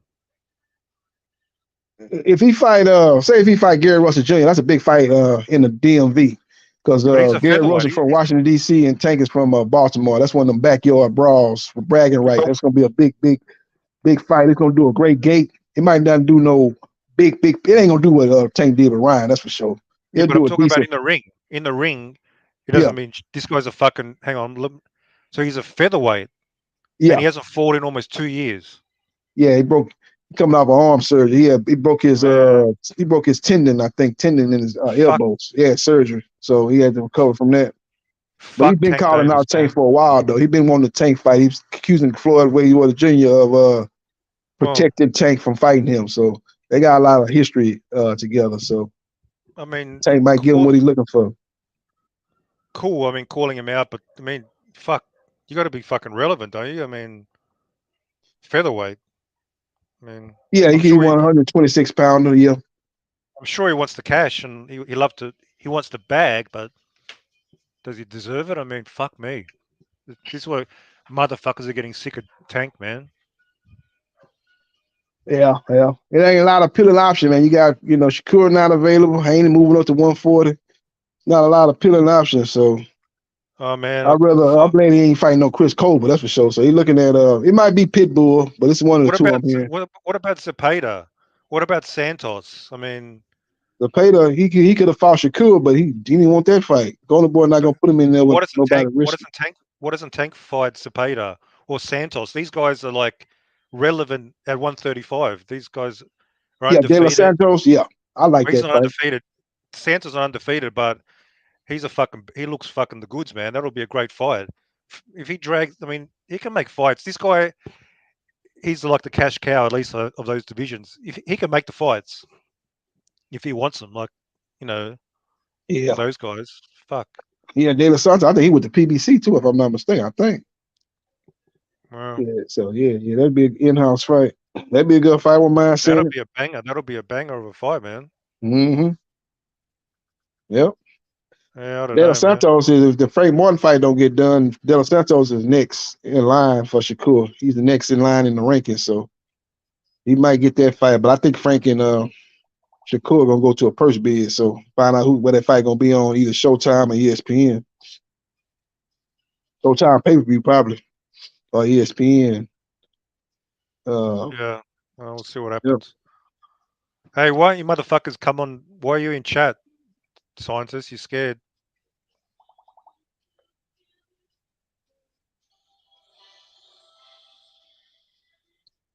Yeah, the boxing scientist, he was in on the show.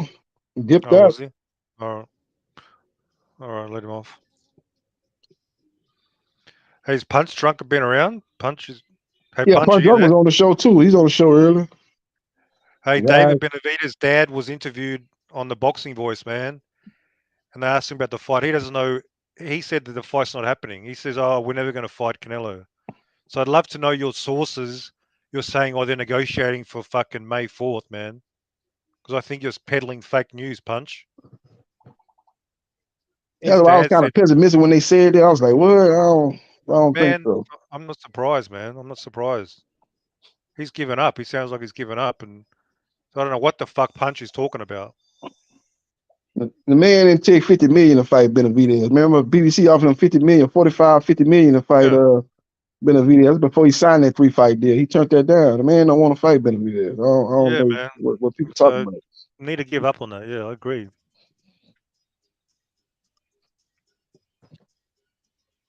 But I reckon the Charlo fight might have a rematch. If that's a tough, close fight, might even have a rematch in that fight. Yeah, maybe. Do good business, a close competitor. They might do it again. You know. He got some other options. Like I say, he got Tim Tszyu, he got Charlo, he got Crawford. He got some options for his next two fights if he beat Charlo. I reckon Munguia is an option as well. Yeah, maybe Munguia. They can cross the street for Canelo. You can cross the street, no problem. Well, he got a 3-fight deal with Showtime. So if he fight Munguia gonna have to come over here and fight on the PBC because he got a 3-fight deal. Yeah. Oscar will do that for the cash.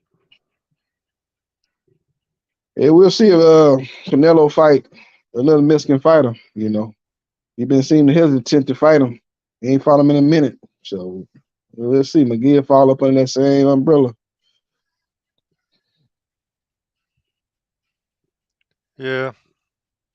You know, Miguel, man, I don't like the way Golden Boy moving him because he could have fought Jamal Charlo last year. They walked away from that fight at the 11th hour. Then he could have fought Benavidez. He said Benavidez daddy, I saw that same interview with Benavidez daddy. It was supposed to be 60-40 for Benavidez, but McGill was like, nah, we want 50-50. Benavidez said, okay, we give you 50-50. And then McGill was talking about, well, when you talking about fight, we want to fight in November or whatever it was, late October, early November. And McGill talking about, oh man, ain't enough time to prepare. You ain't trying, you don't want to fight the man. You keep throwing these roadblocks, these hurdles. The man said gave you 50-50, which you probably don't deserve. And then now you're talking about you can't, there's not enough time to prepare. You should have said that before when the 60-40 offer came out. You could have said, that's a good offer, man, but I can't be ready for that time y'all want to fight. So let's talk about this next year. Yeah, now they give you 50-50 because I guess he was thinking that they was going to like, hell no, you don't deserve no 50-50. They're like, okay, we'll give you 50-50. Well, no, I can't make it. It's too close. So you never wanted to fight, man. You don't want to fight. And then he's not going to even fight Berlanga next. He's going to have another fight in November, McGill, against another nobody. But he said Berlanga turned it down. Isn't that what Yeah, they he said Berlanga, Oscar De La Hoya lying. Berlanga ain't man, Eddie Hearn been on in front of the camera. You know, Eddie Hearn, a lot of times he be lying too, but I kind of believe him in this situation. He been in front of the camera saying that they want to make the fight. And he said the zone big wigs want to make the fight. That Oscar De La Hoya need to understand that they want to make that fight. So Oscar De La Hoya probably told us on hell no. And I guess they ain't gonna try to force it. So. That's fucking strange, yeah. Weird shit. So Berlanga ain't gonna really fight no big fight of Munguia. So Yeah, that's the biggest fight, one of the biggest fights to be made over there on the zone. They can't even get that done. Oh, fucking joke. Maybe John Ryder. Berlanga might fight Ryder now. Yeah, it's got to be a decent name. He can't be fighting these guys he's been fighting. It's ridiculous. Now he fought Derevchenko. That was decent, but they thought Derevchenko was, basically washed at that point. He was, beyond, not on the back nine of his career. He on the whole 18. He, what I'm saying? He way past it. They thought it was, but he actually gave Munguia a tough fight. A lot of people thought he beat Munguia. So I don't know if they're gonna maybe do a rematch with Derevchenko or maybe, like I say, maybe John Ryder.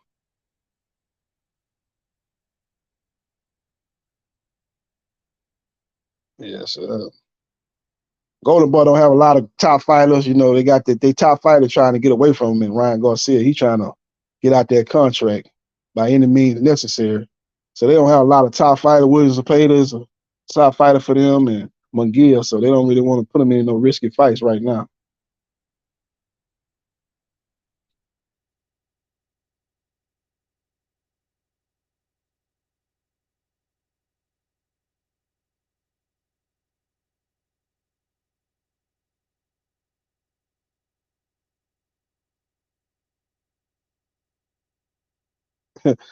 Boxing Science say, keep the panel going. I'll be back in 1.5 hours. Man, you talking about coming back down there 3, 4 in the morning over here, man. We ain't gonna be on here that long, man. I ain't gonna be on there long. Put it like that. Maybe Mirage be on here that long. Oh, shit.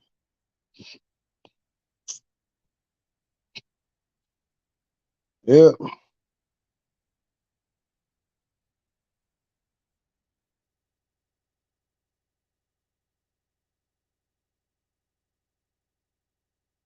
Yeah, so Matone 509 say Munguia and Berlanga is a good fight. Yeah, it's a good fight.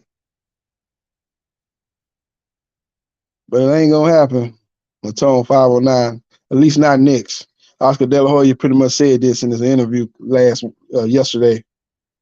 That they ain't fighting they try to make it look like Benavidez didn't want to fight because Benavidez was trying to fight Andrade. No, they offer you a 60-40 deal. You said 50-50, then they said, okay, good, 50-50.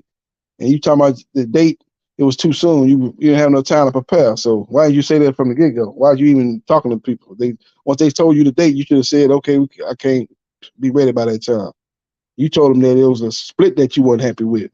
Then they gave you what you want, and then you come up with the date too soon. So you ain't want to fight, man. That's all there is to it. You're just playing games.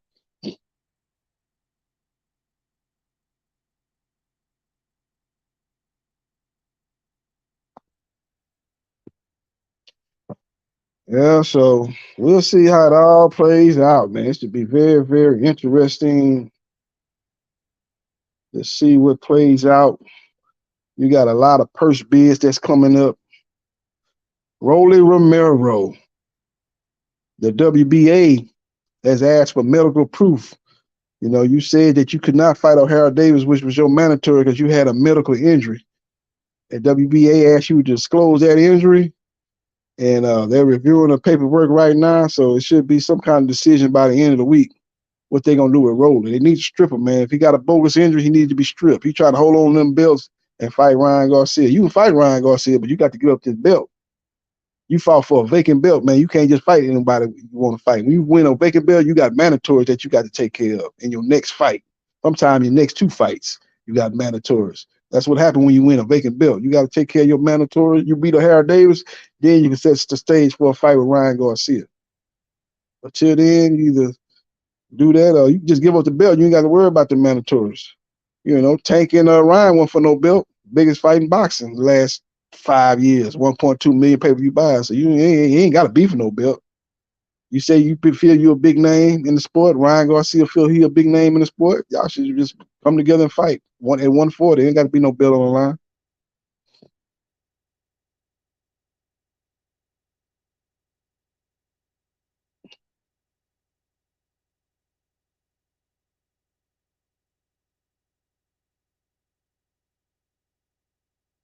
Matone 509 said McGee is a hype job.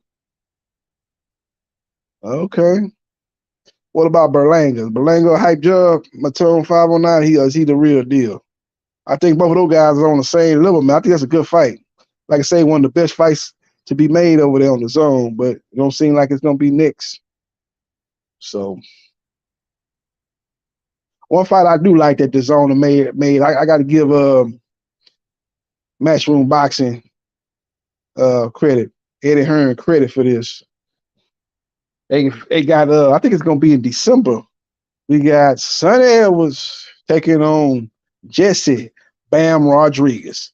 Sonny Edwards is talking big noise. Sonny Edwards will say, man, he gonna come to US and embarrass Jesse Bam Rodriguez, man. He said he gonna step to Jesse Bam Rodriguez and give him a boxing lesson. That should be a good fight. Good fight. A lot of people high on Sonny Edwards. I like Sonny, but I don't think Sonny is just some great special. I don't think Sonny like Inoue. I don't look at him like Inoue, but some people rate him very high. I think he's a good fighter. Now, don't get me wrong, but I don't think he like Inoue, put it like that. You know, the man got 20 wins, 0 losses, but he only got 4 KOs. I think that's gonna be a problem fighting Bam Rodriguez. Bam Rodriguez bringing that pressure. If you ain't got no power, to get his respect, to make him a little bit less aggressive, he gonna walk you down, man. He gonna overwhelm you with his punches. He's a great body puncher too, Jesse Bam Rodriguez. So that's gonna be a good fight. You got the boxer versus the aggressive come forward puncher. That's gonna be a good fight. What they call it, the bull versus the matador. That's what they usually call them style of fights when you got the boxer versus the puncher. So it's gonna be an interesting fight. But Sonny Edwards, man, I look at that, man. You got 4 KOs. You got 20 fights and 4 KOs. That let me know that you like Paulie Malignaggi, man. Paulie Malignaggi was somebody that had feathers in his gloves and didn't have a lot of knockouts. And when he got in there with them guys that was able to, had a high skill level and was able to walk him down, and he had no pop on his punches, they was able to get to Paulie. That was one of his problem, man. He had no pop on his punches. And I'm afraid that could be the case with Sonny, man. But he got 4 KOs and 20 wins, 20 fights. 20-0 though. He's impressive. I haven't lost, but you ain't got to be no knockout orders, but you got to have some sharp punches to get them boys respect. You throwing the punches, you hit Bam with that punch, and jam like, whoa, this boy got some sharp punches coming at me. I got to be a little bit more careful. I got to be a little bit more strategic, and that's what you want. But if you ain't hitting them with them type of punches, and and it's 4 KO suggests that you ain't really got no pop in your punches. Maybe you do. Maybe guys get hit by Sonny Edwards and they go into survival mode. Maybe that's the case, but I just don't like a fact that a fighter got 20 wins and only 4 KOs. I think that's gonna be a problem fighting Bam Rodriguez, who's a come forward, smart pressure, aggressive fighter. So we'll see how that fight plays out. It's going down in December. That's a true 50-50 fight. So 2 young fighters, 2 young hungry fighters looking to make their name and make their fame.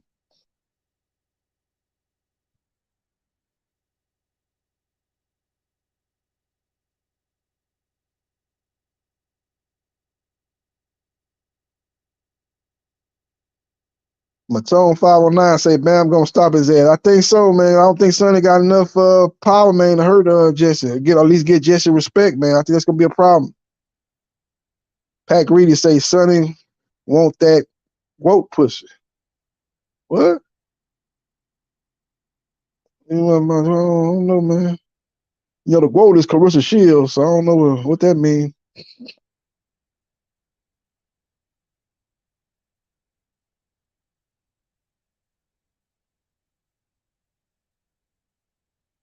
Matone 509 say Pitbull just went all 12 with the dude that had 7 losses, and that's Tank's next opponent.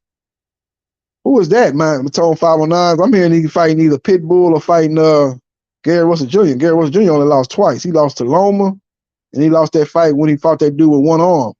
That guy from the Philippines, Manny Pacquiao protege. I can't remember that guy's name. He lost to Brandon Figueroa in the next fight. He lost him, and a lot of people thought he won that fight. And with one arm, a lot of people thought he won that fight. I know it was a close fight, very close fight. Could have went either way, but a lot of people thought he won that fight. So he got 1 loss against Loma, and that second fight he lost. He was handicapped. He was fighting with one arm. He had already injured that other arm in sparring. He didn't want to not take the fight, not take the check, because Gary, he fight once a year, so he damn sure could put out of that fight. He had to fight that man one arm and beat him in a lot of people's eyes with one arm. So he got two good arms. He'll give Tank a good fight. Skilled fighter too, with hand speed, smart IQ, Olympian. Gary Russell Jr., man, he a legitimate opponent, man. He ain't no scrub by no means, man. He just been real inactive the last 2 years, but that's because of injury.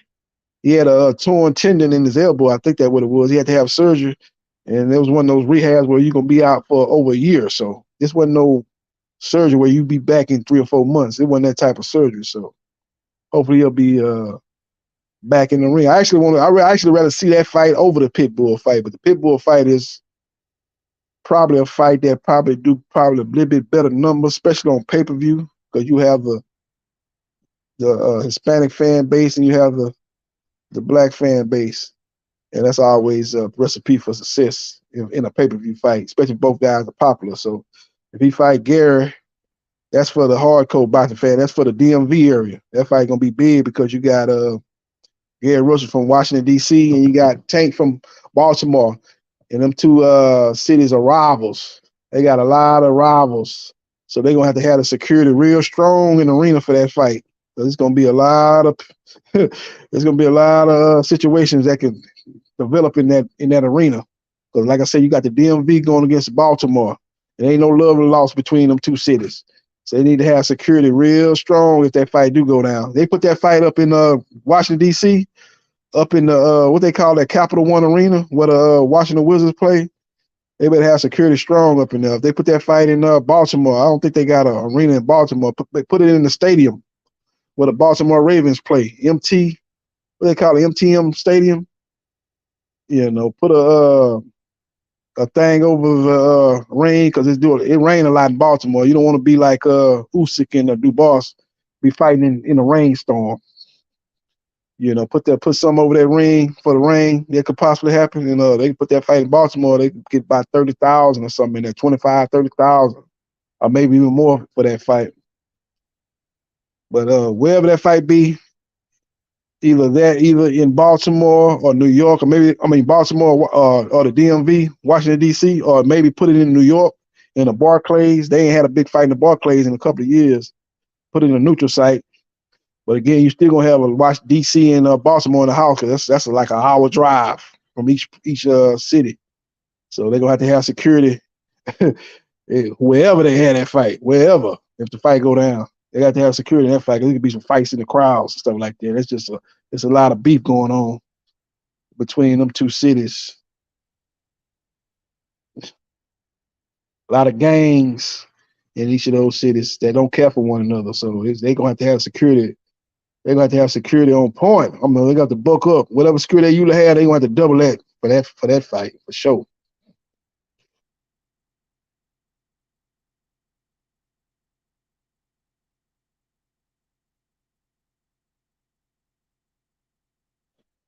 Oh, my tone 519 say 7 KO. You say Gary Russell got 7 KOs?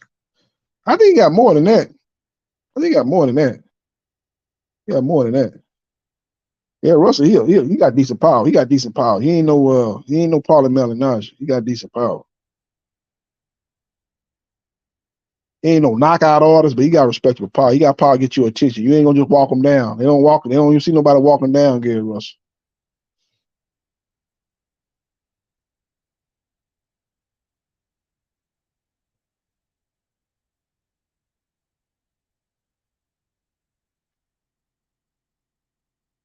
Pound for pound king is in the house. He says Sonny is going to throw the fight. He doesn't want to go on that date. Oh no, man! I don't think Sonny gonna throw the fight, man. Sonny ain't trying to be great, man. He ain't trying to throw the fight. The man don't know how to lose. You got to beat Sonny. Sonny undefeated, and so is Bam. So you got two undefeated, young, hungry fighters. It's gonna be a good fight. It's just I think Sonny don't have enough power to get Bam respect. If you ain't got enough power, man, Bam gonna walk you down, man. Bam bringing that pressure. Bam going to the body. He gonna be throwing a lot of punches. He gonna be looking to close distance. He gonna be looking to land that right hand. It's just left hook. You know, it's gonna be problems if Sonny can't get his respect.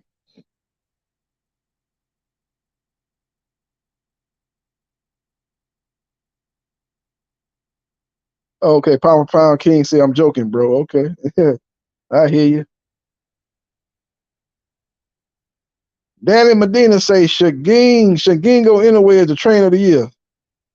Yeah, he in the running. It's either him or Bomac. Them two in the running. If Bomac get Eubanks Jr. to beat Liam Smith this Saturday after getting destroyed in the first fight, Bomac gonna have another fella in his cap. I had to put him ahead of Shagin anyway. I think anyway gonna have another fight before the end of the year. He gonna be try to become undisputed at 122 pounds against Topalis. He get that win and become undisputed. Shagingo anyway gonna have a strong case. It's definitely out of them two right now. Them the top two guys for trainer of the year.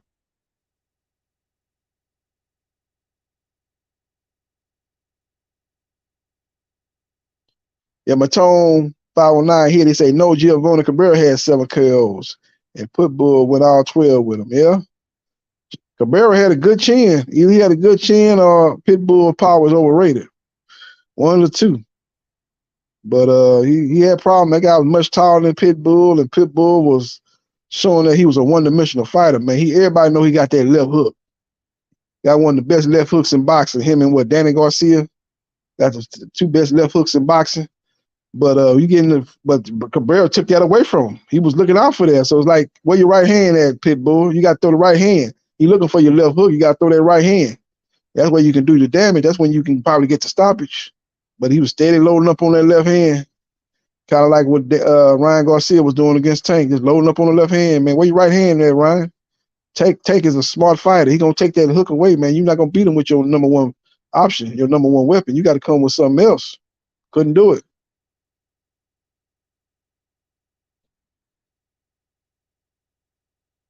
Pitbull is a hype job. No one knew him before he fought Tank. So didn't. He was a last minute replacement. He was supposed to fight Rolly, remember?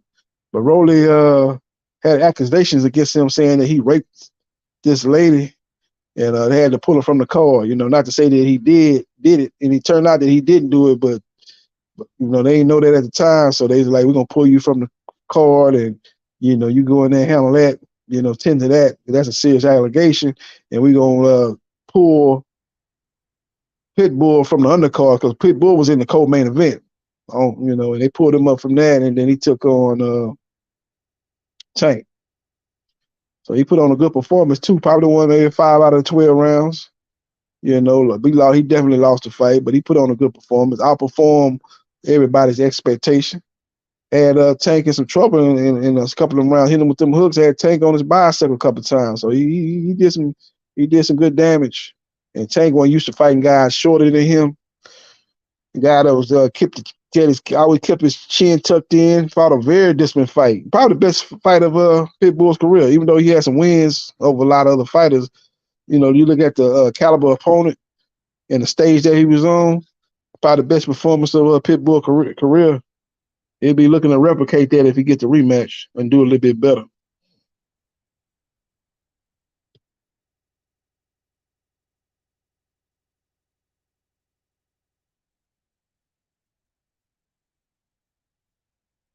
Edwards Plex says, I was looking at Andy Ruiz training. He's fast for a heavyweight. Yeah, he got hand speed of a middleweight. He definitely got some fast hands.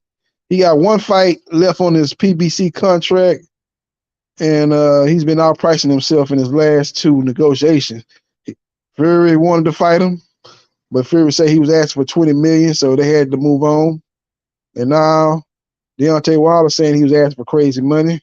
And Deontay Wilder himself wanted a whole lot of money. The PBC wasn't willing to put that type of money up, type of guarantees up for that fight. So that's one of the many reasons why that fight didn't happen. That's why Wilder's looking at fighting AJ. He's looking for a 2-fight deal actually with AJ. One in Saudi Arabia and then a rematch in Africa. So he's looking to make a 2-fight deal.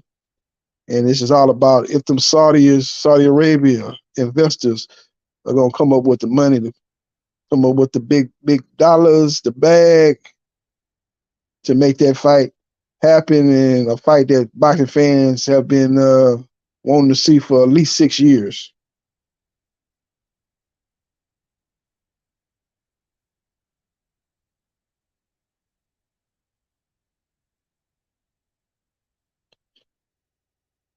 L Pink says Pitbull beat that boy. I don't know if you mean he beat Cabrera, which he did get decision, or you mean he beat Tank. I don't think he beat Tank. He gave Tank a good fight though. See, people, when a guy outperform expectation, that don't mean they want to fight. That's what a lot of people get it fucked up at. They look at opponent, they be like, oh, this dude ain't got no chance. Then he get in there, he fight a better fight than what you thought, and then you want to go from that and jump to all the way till he won the fight. No, he put on a better performance, but that don't mean he won the fight. That's how I look with the Pitbull fight. Pitbull arguably won 5 rounds, maybe 4 or 5 rounds. He put on a good performance, but he didn't win the fight.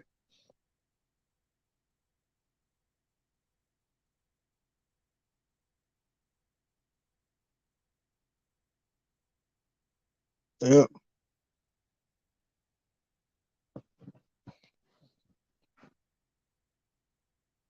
That's just like that Floyd Mayweather, Marcos Madonna, the first fight. Madonna put on a better performance than people expected because everybody was thinking, oh man, Madonna, he gonna get washed, man. He too awkward. He ain't nowhere on the level of Mayweather. He got in there and the first half of the fight, he was ahead on my scorecard, Madonna. But then, Mayweather took over after that and he won the fight. But a lot of people, oh man, Madonna won that fight. No, he didn't win the fight. He performed better than expectation, but it didn't mean he won the fight. If the fight was over after 6 rounds, yeah, okay, he probably did win the fight. But unfortunately, it was a 12-round fight, not a 6-round fight. So Mayweather took over after 6 rounds. So made the adjustment like he always do and took over.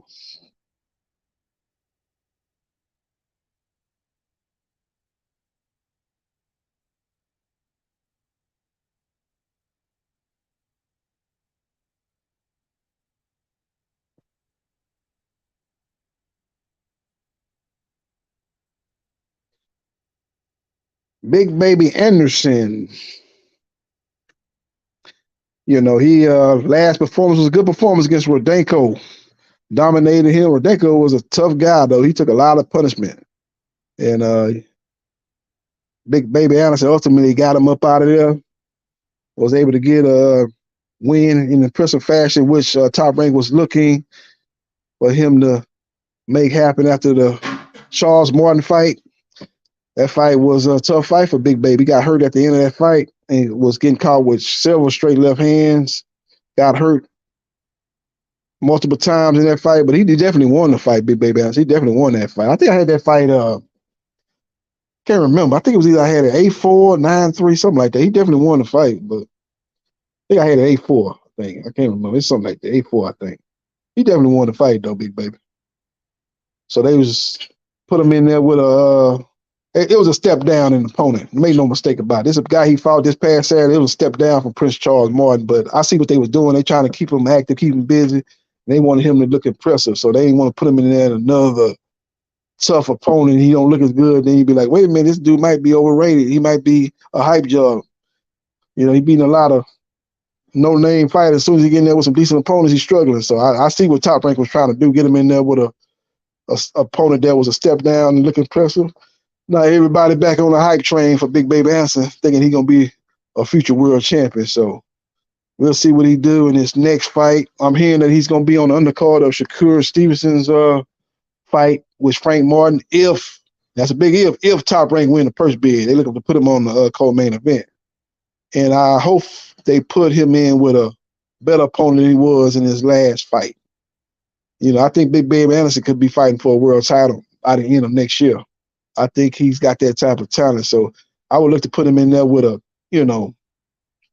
King Kong Ortiz would be a good opponent. A guy that, is pretty much faded, but still a guy with a high boxing IQ and a lot of rings experience. His punch resistance ain't the same, but he's a southpaw coming out of that Cuban background, Cuban boxing. That'd be a good test for a Big Baby. Fight somebody like a Big Baby Anderson or somebody like that in his next fight. If he was able to stop King Kong or dominate him and win the fight, then we can start talking about you maybe fighting for a world title in your next fight or two.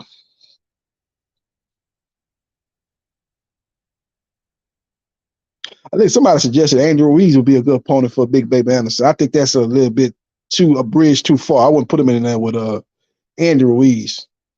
Andy Ruiz, to me, he like a top 5 heavyweight. I wouldn't put him in there with Andy. Now. But I think King Kong would be a good opponent opponent for him. A seasoned, veteran, experienced fighter. Dillian White. Dillian White is another fight. Dillian White. I forgot about Dillian, but Dillian got to get his self together, man, because this is like the third time he got caught with PEDs in his system.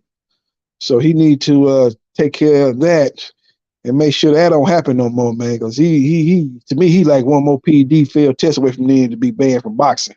This is ridiculous. It's like the third time. But he'll be an opponent I'll look at. But I think he's got to take care. I don't think he's gonna be in the ring anytime soon. I think he's got some business to take care outside the ring with the whole PED scandal. He could be possibly looking at suspension. Ain't heard nothing yet, but there's so many people out here that's been caught with PEDs in the system. You got these boxing commissioners. They need to be investigating a lot of these transgressions and ultimately ruling on some form of suspension.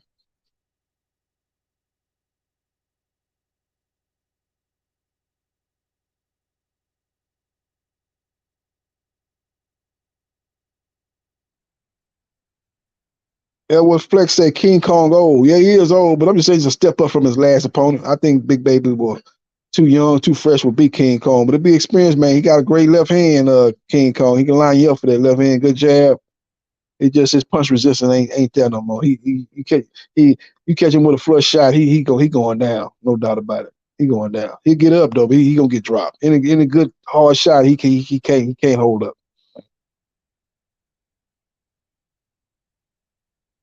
Isaac Bermudez say Frank Sanchez. Yeah, that'd be a good fight. That's a 50-50 fight, actually. That's a good fight, but I don't know if Tyron gonna be willing to put him in there with Frank Sanchez. That's a risky fight, man. He can get knocked out. You got a guy that's got a good career going, young fighter. You want to build him up to ultimately fighting for a title, probably against your number one fighter, Tyson Fury.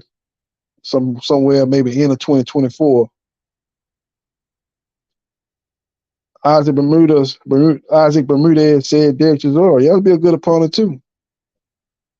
He probably got to go over there to the UK and fight Chisora. Chisora do some good numbers over there in the UK. They really support him over there. Maybe Chisora come over to Toledo and fight Big Baby. Big Baby seems like he knows some good crowds over there in Toledo, hometown. So it definitely have to be either in Toledo or UK if they fight to get to maximize the money for the fight.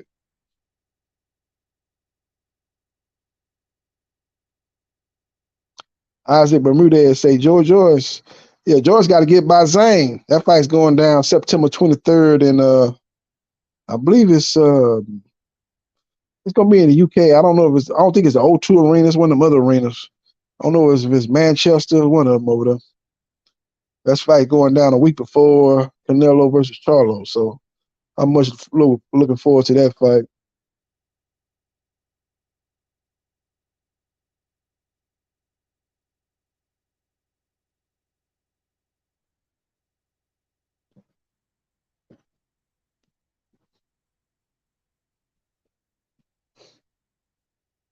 Yeah.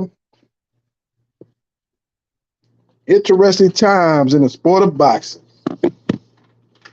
Been a great year for the sport of boxing. Let's see how the year finish out, man. Hopefully the year finishes out with a bang. Yeah, no, hopefully we start getting some of these fall and winter schedules, fall and winter fights announced. November, December, October, November, December.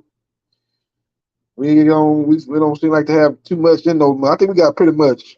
I know the PBC basically just got one fight in October. They got the Tim Tszyu versus Brian Mendoza fight in Australia. That's going to be October. I think it's October 14th, a week after, or 2 weeks after Canelo versus Charlo.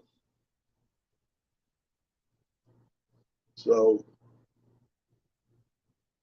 that's a decent fight.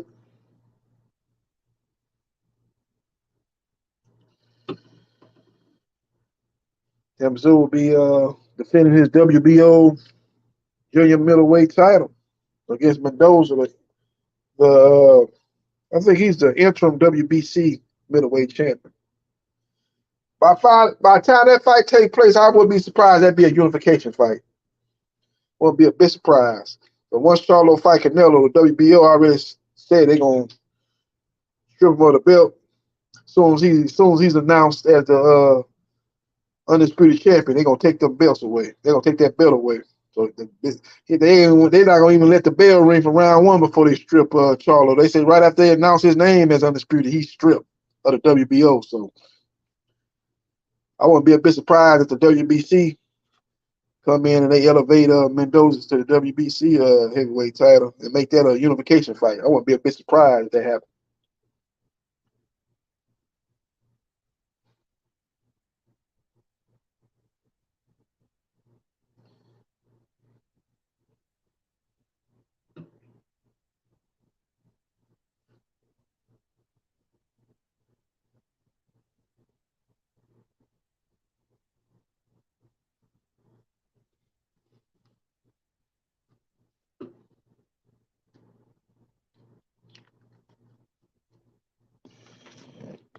Yeah, interesting times in the sport of boxing.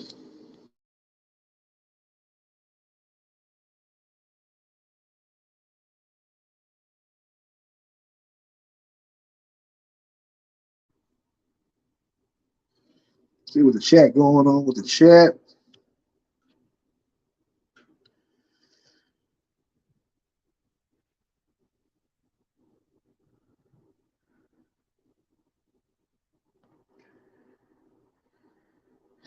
Danny Medina said, who's better, JB, Big Baby or Richard Torres Jr.? Big Baby.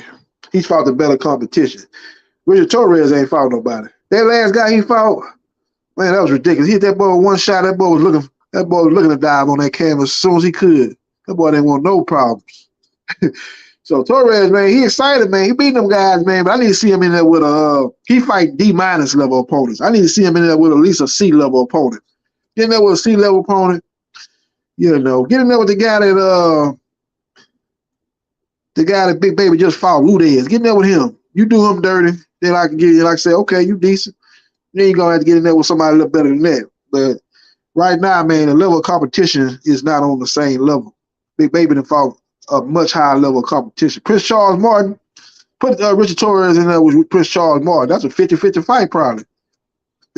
Prince Charles Martin, man, you know, Richard Torres he's very green, man. He throw a lot of, he's very aggressive.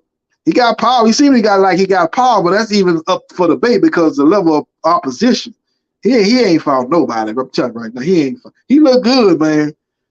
You know, but his competition is not that great. His competition, you remember Butterbean? The guys Butterbean was whipping. I'm Torres is better than Butterbean. Don't get me wrong. I'm talking about the level of opposition. Butterbean was fighting them 3 rounds fight. He was fighting a bunch of barroom fighters, them type of level of fighters. Man, he wasn't fighting no technicians. He wasn't in there with no true boxing. That's how I look at it with Torres, man. His level of competition just ain't up there. I need to see him face some better competition before I really know how good he is.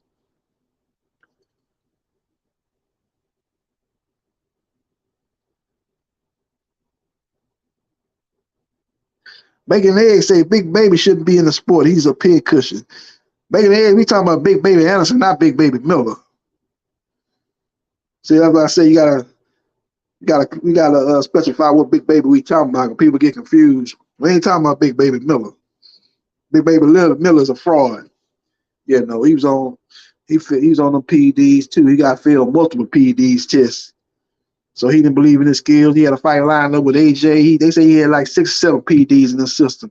They let me know you don't believe in yourself. You don't believe your skills is gonna carry you through a fight with AJ. So you get on all these PEDs and you get pulled from that fight, and then you get busted again. So hopefully Big Baby Miller will get his act together. He's had some fights here recently against some nondescript fighters, but hopefully he get in there with a decent name. That wouldn't be a bad fight, the battle of the Big Babies. Big Baby Miller versus Big Baby Anderson. That wouldn't be a bad fight for Big Baby Anderson's next fight. But he definitely needs to get with a promoter, because I don't think he's with a major promoter, Big Baby Miller. He needs to get with a promoter that can put him on some fights to be seen. And he definitely need to get in there with some good opponents and work his way up the ladder and hopefully fight for a world title.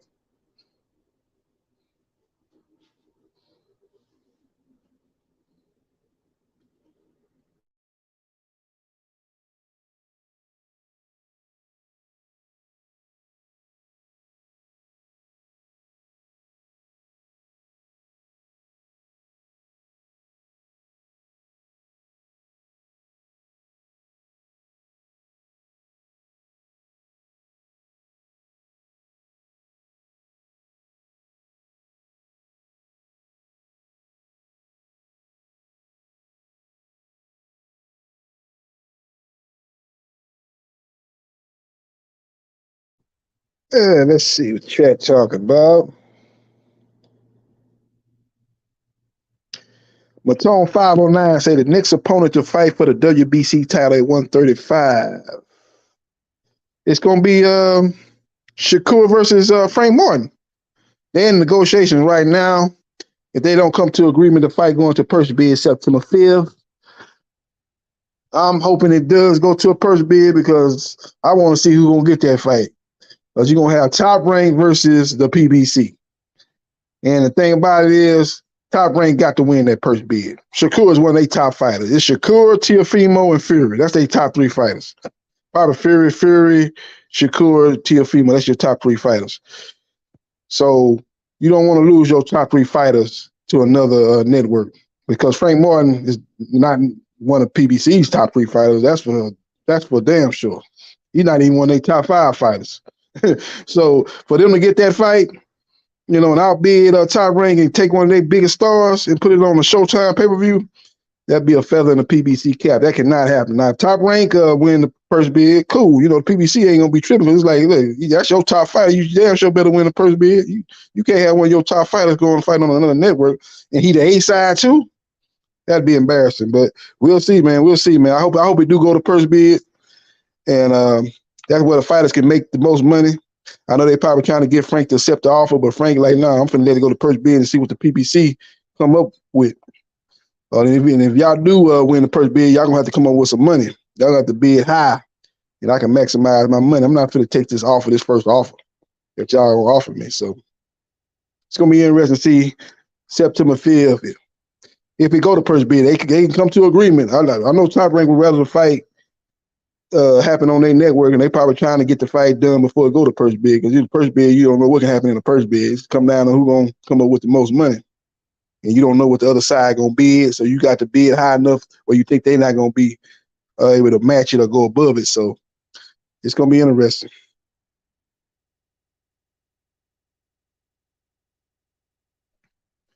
Matone 509 say the PBC money tied up with paying Canelo. Yeah, it could be. You know, they got to pay Tank too, so they got a lot of people they got to pay. Tank, and they got to pay Benavidez. Benavidez got a deal with Showtime. They got a whole lot of people they got to pay, but they definitely the big money is going to Canelo. He's making the most money on the PBC. It's not even close. So it's probably Tank number 2 as far as money goes. Tank made what Ryan say he made on the Tank fight? He said he made like 30 million, I think. So he made 30, then Tank made 40. So Canelo, let's see what he make on this Jamil fight. I know he was offered 45 or 50 million to fight Benavidez. That's before he got the 3-fight deal, and he turned that down. So obviously he's gonna be making somewhere around that for the Jamil fight. So he definitely the highest paid at the PBC. He number 1 and Tank number 2. So they paying a whole lot of people over there. Not just Canelo, they paying Tank too.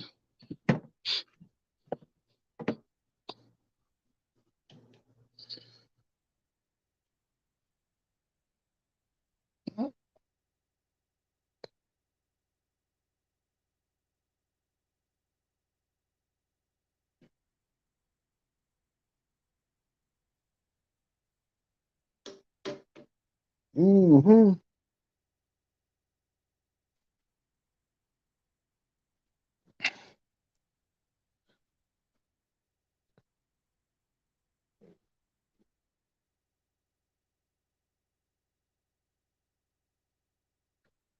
Yeah.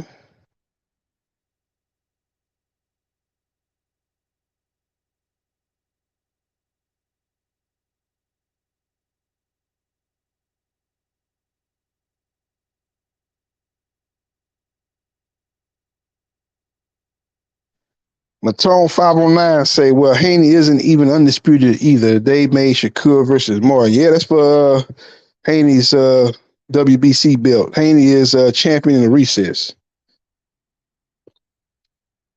See, Haney was trying to hold on to that belt, even though he's going to go up to 140 and fight Regis Prograis. Haney can't make 135. I don't know why he's trying to hold on to that belt, man. You know you can't make 135 and be 100%. You can make it, but you ain't going to, you weight drain damn near, looking like a skeleton at the weigh-in. You young enough where you be able to rehydrate the next night and keep on fighting. But you're going to do that one fight too many. That's what burnt Teofimo in the Kambosos fight, man. Going up to 140, man. Quit trying to make 135, man. You done outgrew 135. Let them belts go, man, and try to conquer another division. Don't be trying to have your cake and eat it too. Try to fight at 140 and still hold on to your 135 belts, knowing good and well you can't make 135 at 100% no more.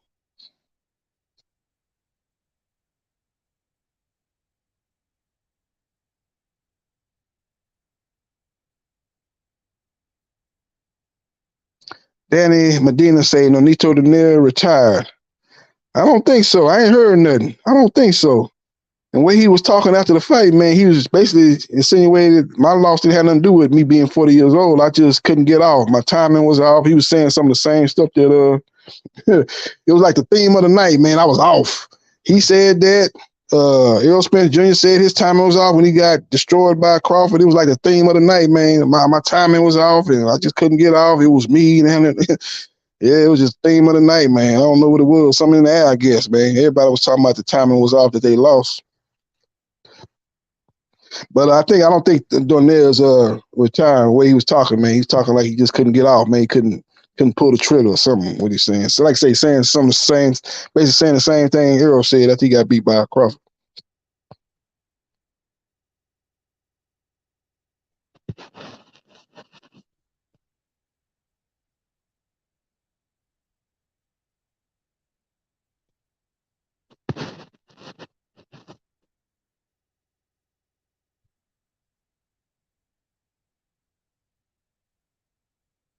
Yeah.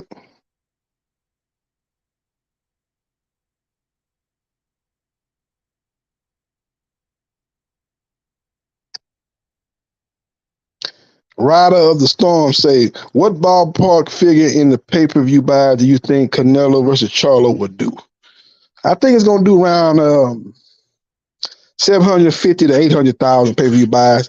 It's going to do this in the same ballpark that Canelo did with Caleb Plant. It's going to be somewhere in that same ballpark. I think that fight did 800,000. I think this fight going to do around 750 to 800, somewhere in that ballpark. So it's going to be a successful event. It's going to be the best numbers Canelo did probably since he fought Caleb Plant. Because when he went to the zone and fought on the zone pay-per-view, he wasn't doing them type of numbers. His numbers dipped. He fought John Ryder. It didn't do no great numbers. Triple G, the third fight, it was all right. What he did, like 565,000, I think it was, pay-per-view buys. He fought Bivol. That fight did not do no great numbers either. So he definitely, that's one of the reasons why he probably came to the PBC, just fighting on a bigger platform. You know, just look at what he's doing. Canelo doing interviews on the Breakfast Club and doing all these interviews and stuff like that, getting his name out there. I know probably a lot of his friends and family, when he's fighting on the zone, a lot of them was like, man, I don't even got no the zone. I ain't got no app. I don't want to watch it on no tablet or watch it on my phone.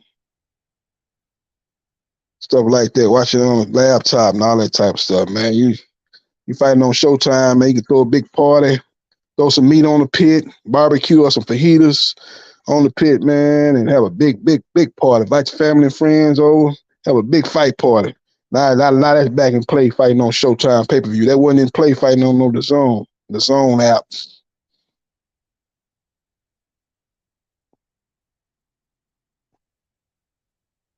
Rider of the Storm saying, do you think Canelo will fight Benavidez next to have a mega fight with Bud in the fall?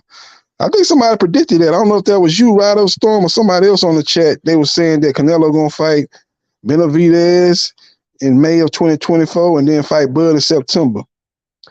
And I hope that happens. That's what I would like to see. Don't make no mistake about it. But if you ask me what I think going to happen, I don't think that's going to happen. I think Canelo, if he beat Charlo, he's going to fight Tim Tszyu in May. Like Tim Tszyu is the dark horse, the fight that people ain't talking about.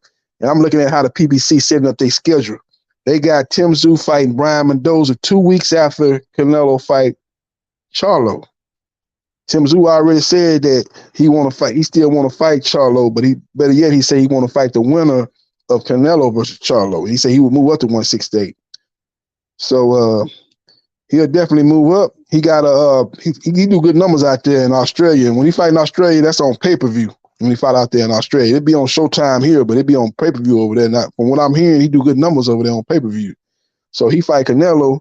You got the Mexican fan, you got the Mexican fan base, or you got the Mexican TV market, and you got the Australian TV market, and then you got the U.S. TV market that support Canelo. So that fight will do good numbers, do good international numbers. They put that fight on Showtime, put it over there in Vegas, it'll do good numbers.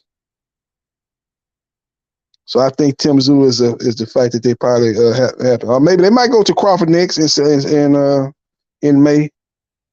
But I think it's in whatever order you want. Tim Tszyu, Crawford. I think that's probably the likely next two fights for Canelo, in my opinion.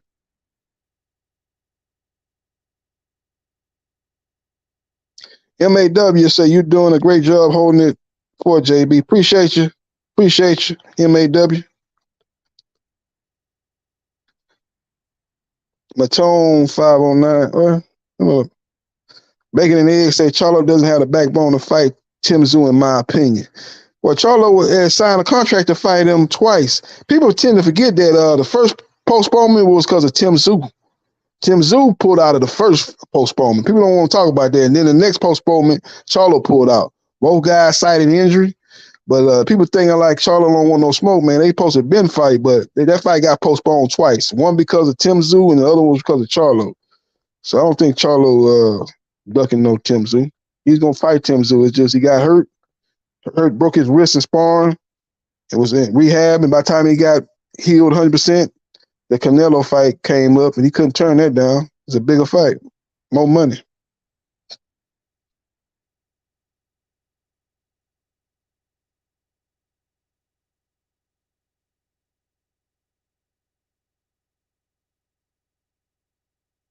Rado Storm say, I disagree. I think Charlo would fight Tim. That would be a good-ass fight. Yeah, he was going to fight him before he got injured.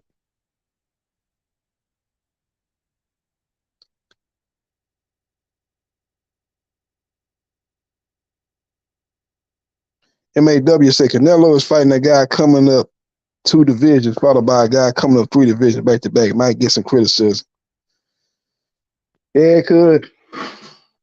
But he'd be fighting a guy that's, two division undisputed champion, and a guy came off a great performance, a guy that's being compared to the great welterweights of all time, Sugar Ray Leonard, Floyd Mayweather Jr., Thomas Hitman Hearns, Roberto Duran. He getting compared to all the greats. And think about it, he'd be moving up 3 weight classes, but you look at the height, actually Crawford's taller. Crawford got a longer reach. It's just that Canelo is thicker. He's bigger, more comfortable at 168, but Crawford is a guy that can box. He's a guy that can box. A lot of people talk about his power, but he actually can box, very athletic. So that'll be a very interesting fight. It'll be a big fight. You look at the draw. You got Canelo, one of the faces of boxing, going against Crawford, man. Crawford just coming off, a fight that got his brand bigger, got his name bigger. That'd be a real good fight. That fight, now you talking about a fight that's gonna do $1 million. We talk about Canelo and Charlo, that's gonna do maybe $750,000 to $800,000. You talking about Canelo and Crawford? Yeah, that fight could do $1 million. Yeah, that fight can do $1 million. Yeah, you talking about $1 million right there. To tell you the truth, Canelo versus Benavidez and Canelo versus Crawford.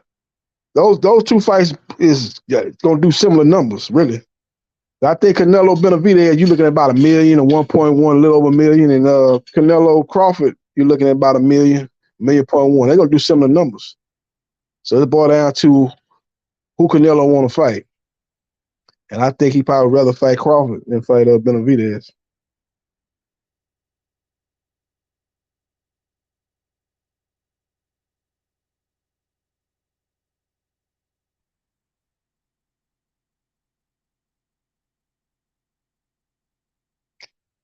Yeah, Ryder Storm say he would be criticized, but the money generated from the fight between him and Bud would be massive. Yeah. That fight, that's definitely a Vegas fight. That fight would do big numbers. They might put that fight I heard that the Las Vegas Raiders owner, NFL owner, is looking to put a big fight in that stadium. And that'd be the type of fight that they probably could put that in that stadium. Crawford, Canelo, they could put that fight over there in the Raiders football stadium. It'll sell out, do big pay-per-view numbers.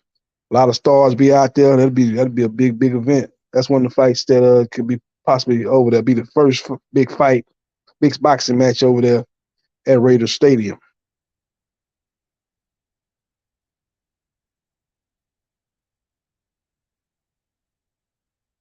But the owner, he's looking to put on a big fight, so that could be Canelo,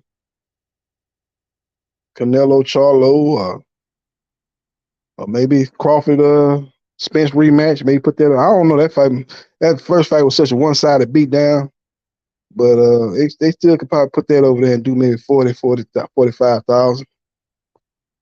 You know, they do the ticket prices right, do the seats pretty reasonable. They could do some good numbers.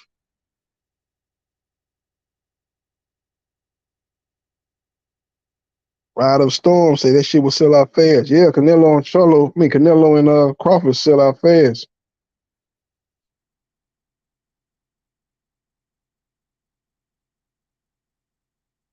MAW say the Benavidez Andrade winner should be next, in my humble opinion. Maybe Bud can follow them. Jamal needs activity in the meantime, in my humble opinion. Yeah. Benavidez, Andrade, whoever win that fight should be fighting Canelo next, based on who deserved the fight. No doubt about it. If Canelo beat Charlo, even if Charlo win, the winner of that should be the next for the winner of Canelo Charlo. If it's based on, something who deserved it. Yeah, for sure. Will it be next? We'll see, man. Canelo got to make that call. Canelo calling the shots. Make no mistake about it. The PBC is, they'll give some names to Canelo, but it's ultimately a Canelo decision to take the fight. This is gonna happen. If he beat Charlo, they'll throw some names out there. They'll say we got like 3 names for you. We got Tim Tszyu, we got Crawford, we got Benavidez. Who you want to fight in your next fight? And it's gonna be up to Canelo to pick one of them 3. That was basically gonna boil down to. They'll tell them that you got another fight in September, so look at the option of them 3, and one of them whoever you want to pick for May, you can pick one of them. You got the other 2 set up for September that you can choose from. So they'll work in concert together, and we'll see what Canelo decide. But it's ultimately up to Canelo who he gonna fight. They just gonna throw some names they're gonna throw some names that they think gonna generate big money, big revenue. And like I said, that's gonna be Tim Tszyu. And that's going to be Benavidez, and it's going to be Crawford. So he's going to pick one of them 3 in his next fight. Jamal Charlo, I don't think he's in the picture. Jamal Charlo's has got problems. He's trying to get that situated, personal problems. He ain't, there's no way he's going to fight him after a 3-year layoff. Unless he get a fight in before the year is out, which I don't see happening. I don't see likely. He's not going to be in the running. So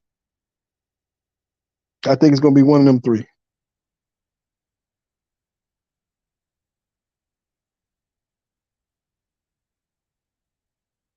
Showtime will want to do that fight in a Canelo 3-fight deal because the zone would pick up that fight in a split second because they know the money it will make. Yeah, the zone, maybe they could pull up the Showtime feed and show it up on their network, and they pay Showtime some kind of fee to show that because they got to pay because Showtime ain't in the business of putting some content on the zone, helping them out, get them some ratings. So they would have to definitely pick up the feed, and the Showtime had to give. I think they would have to agree to pay Showtime some kind of fee. That's a big fight, and neither one of those guys are with the zone. So Canelo and Jamel, them 2 guys that's with the PBC. So they would definitely the zone would definitely have to pay a fee if they want to pick that fight up. I think the PBC might win the purse bid. Yeah, Pat Green, they might. That's one of the reasons why I don't think they come to no agreement yet. I think Top Rank definitely sent Frank Martin the contract for some decent money. But I think the PBC told Frank Martin, hold on, man. Let's go to purse bid. You're gonna get more than that. Even if we don't win the purse bid, we're gonna force Top Rank to overpay for that fight, and you're gonna get more money. So Frank Martin and his team, they playing it smart. They ain't why take that first offer? Because I'm telling you right now, Top Rank do not want to lose that purse bid to the PBC because Shakur is one of their top fighters. Frank Martin ain't one of the PBC top fighters. So if they win the purse bid, cool, that's good. But if, you know, they can put it, they got Shakur, one of the big names in boxing, fighting on their platform. Put that fight on Showtime pay-per-view. Put a decent undercard on it, and then, you know, it's gonna do good numbers. Decent numbers. I don't know if it's gonna do great numbers, do some decent numbers. Maybe 150, 200,000, something like that. You know, you know, and do a good gate. But you know, Top Rank, that'd be embarrassing, man. They already lost Teofimo Lopez to a purse bid that time when he left and fought. He supposed to fight on Triller. And Top Rank won even the second highest bid. You know, when Triller defaulted, he went to the zone and fought on the Matchroom card, because Matchroom was the second highest bidder.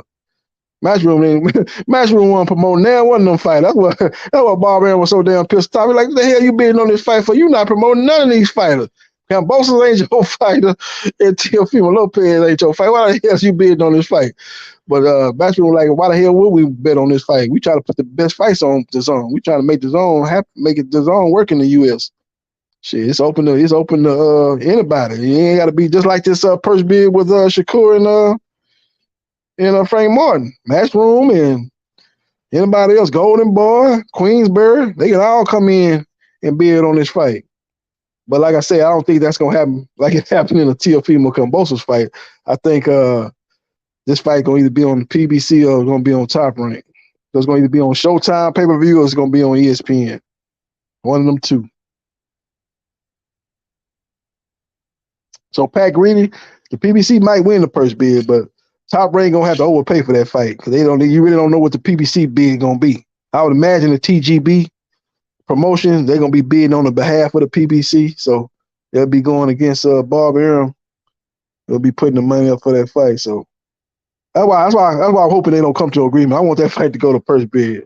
I might try to go to that live feed when that purse bid going down. If the WBC, they usually have like a little feed when they had a purse bid on YouTube or whatever. I'm gonna try to check that thing out live. If it's on at a time I ain't at work, try to check that out.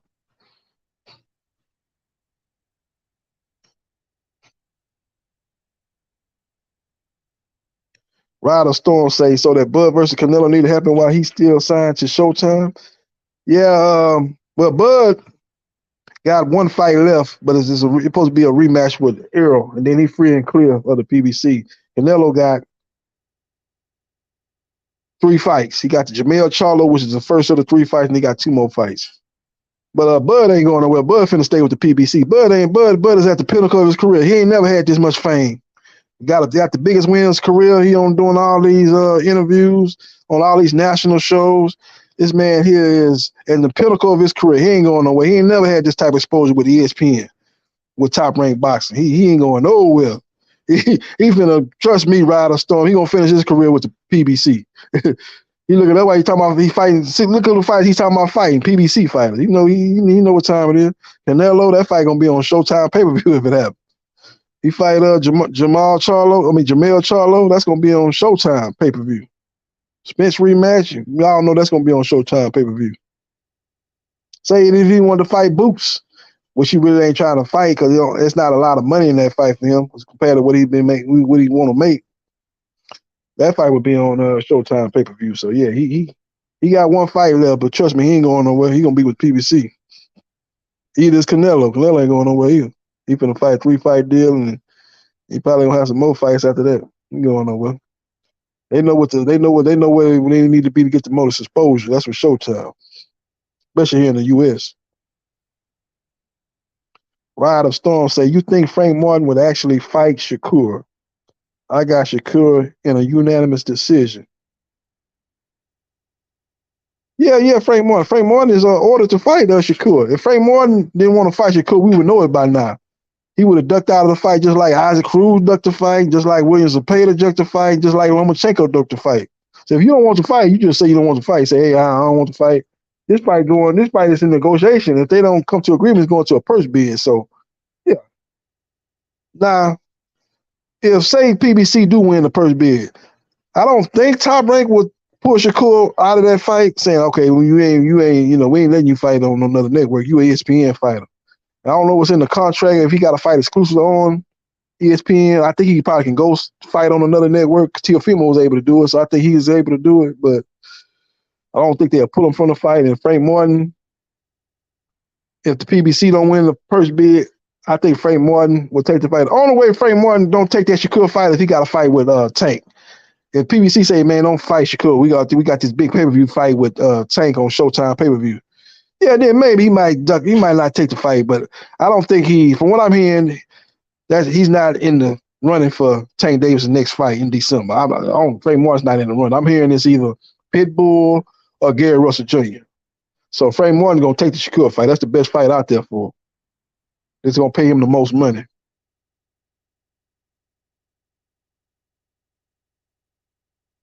Matone 509 say Canelo doesn't need no exposure. He's helping PBC fighters get that exposure. Yeah, he's one of the biggest names in boxing. Make no mistake about it. But I'm just saying though, when you got to look at the numbers he was doing in his last 3 fights on the zone. Them numbers were good numbers, but they were lower numbers than what he had been doing previously. He wasn't doing the numbers that he was doing when he fought Caleb Plant. His last fight on Showtime pay-per-view, he did 800,000 pay-per-view buys. When he fought Bivol, that fight didn't do half of what he did against Caleb Plant on pay-per-view. Then he fought Triple G. Triple G was his best numbers he had did on the zone. And I think that fight did like a 565,000. People were disappointed, but it did about 565,000, which was less than what he did against Caleb Plant on Showtime. And then when he fought Ryder, that fight did even lower numbers than the Bivol fight, which was like 300 to 200,000, somewhere in that range. It wasn't no good numbers.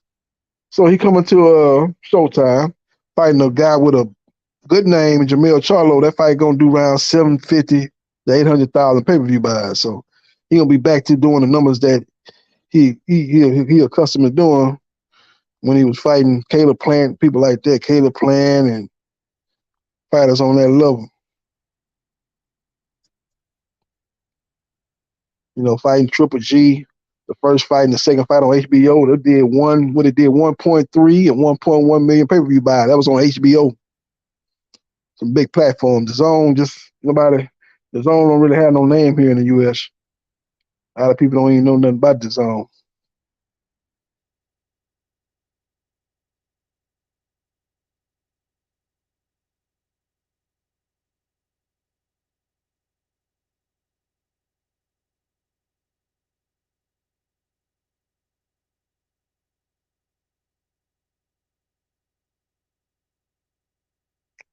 Pat Greedy, break the fight down, JB. What fight you talking about, Pat Greedy? You talking about Pound for Pound King is saying Loma's fighting Kambosos. Nah, he's not fighting Kambosos. I don't think Loma fighting rest of the year. Kambosos probably gonna fight for a vacant belt in the IBF, I think it is. And then maybe Loma might fight him for that vacant belt, maybe next year. It's not gonna happen this year though. Loma could have fought Shakur, but he didn't want to fight. He said he gonna take the rest of the year off and go to Ukraine, help his country in that war with Russia.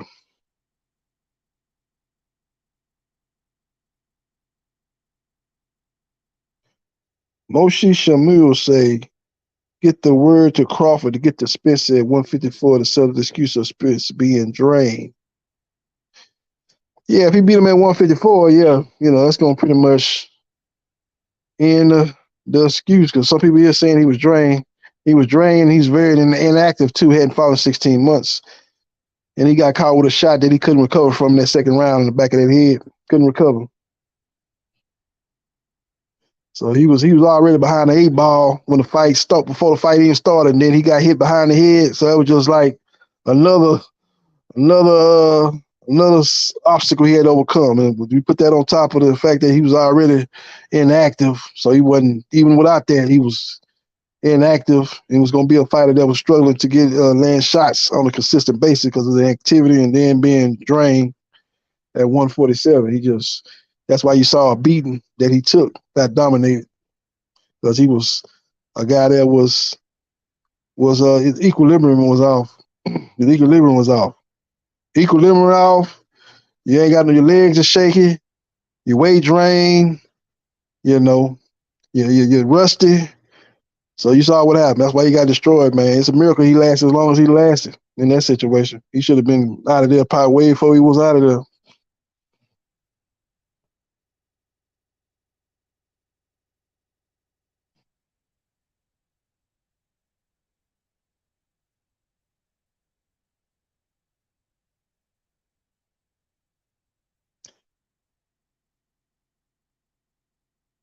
Frank and Curry. Pat, okay. Pat Green say Frank and Curry. You want to break that fight down? Okay. Yeah, Shakur is going to be the favorite. And I favor Shakur to win the fight. I think he's a more consistent fighter. I think he's more consistent. There ain't no ebbs and flows in his fighting round by round like it is with Frank, man. Frank in his last fight against Autumn, you know, he was struggling in like 3 or 4 consecutive rounds against Autumn, man. He was getting hit with right hands. He wasn't landing any shots of significance. He was just getting beat, you know. I had him behind after round 9. I had it 5-4 Autumn. But give him credit, he was able to rally and win the last 3 rounds and got a knockdown to cement the victory, man. But he fought that fight very inconsistent, a lot of up and down in that fight. Maybe because the opponent he was fighting was awkward. I don't know what the problem was, but he said his timing was off. He was saying the same thing Earl was saying in the Crawford fight. After the Crawford fight, his timing was off.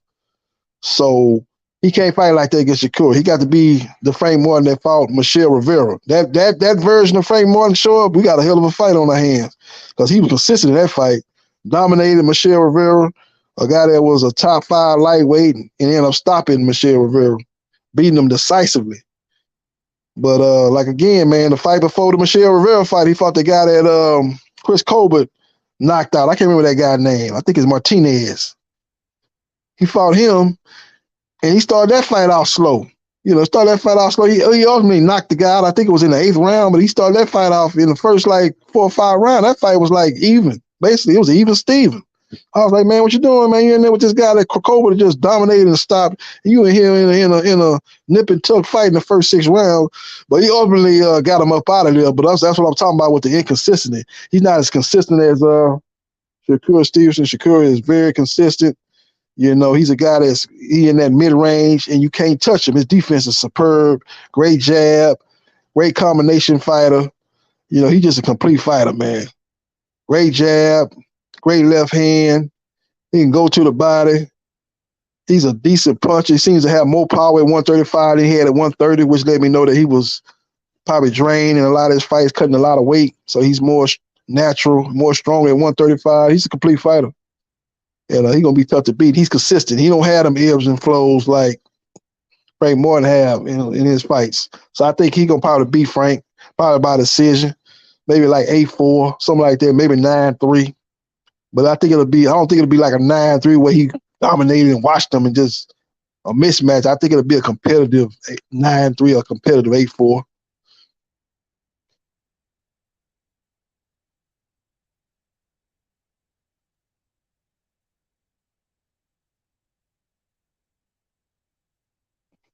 Pound for pound, King say Manchester United.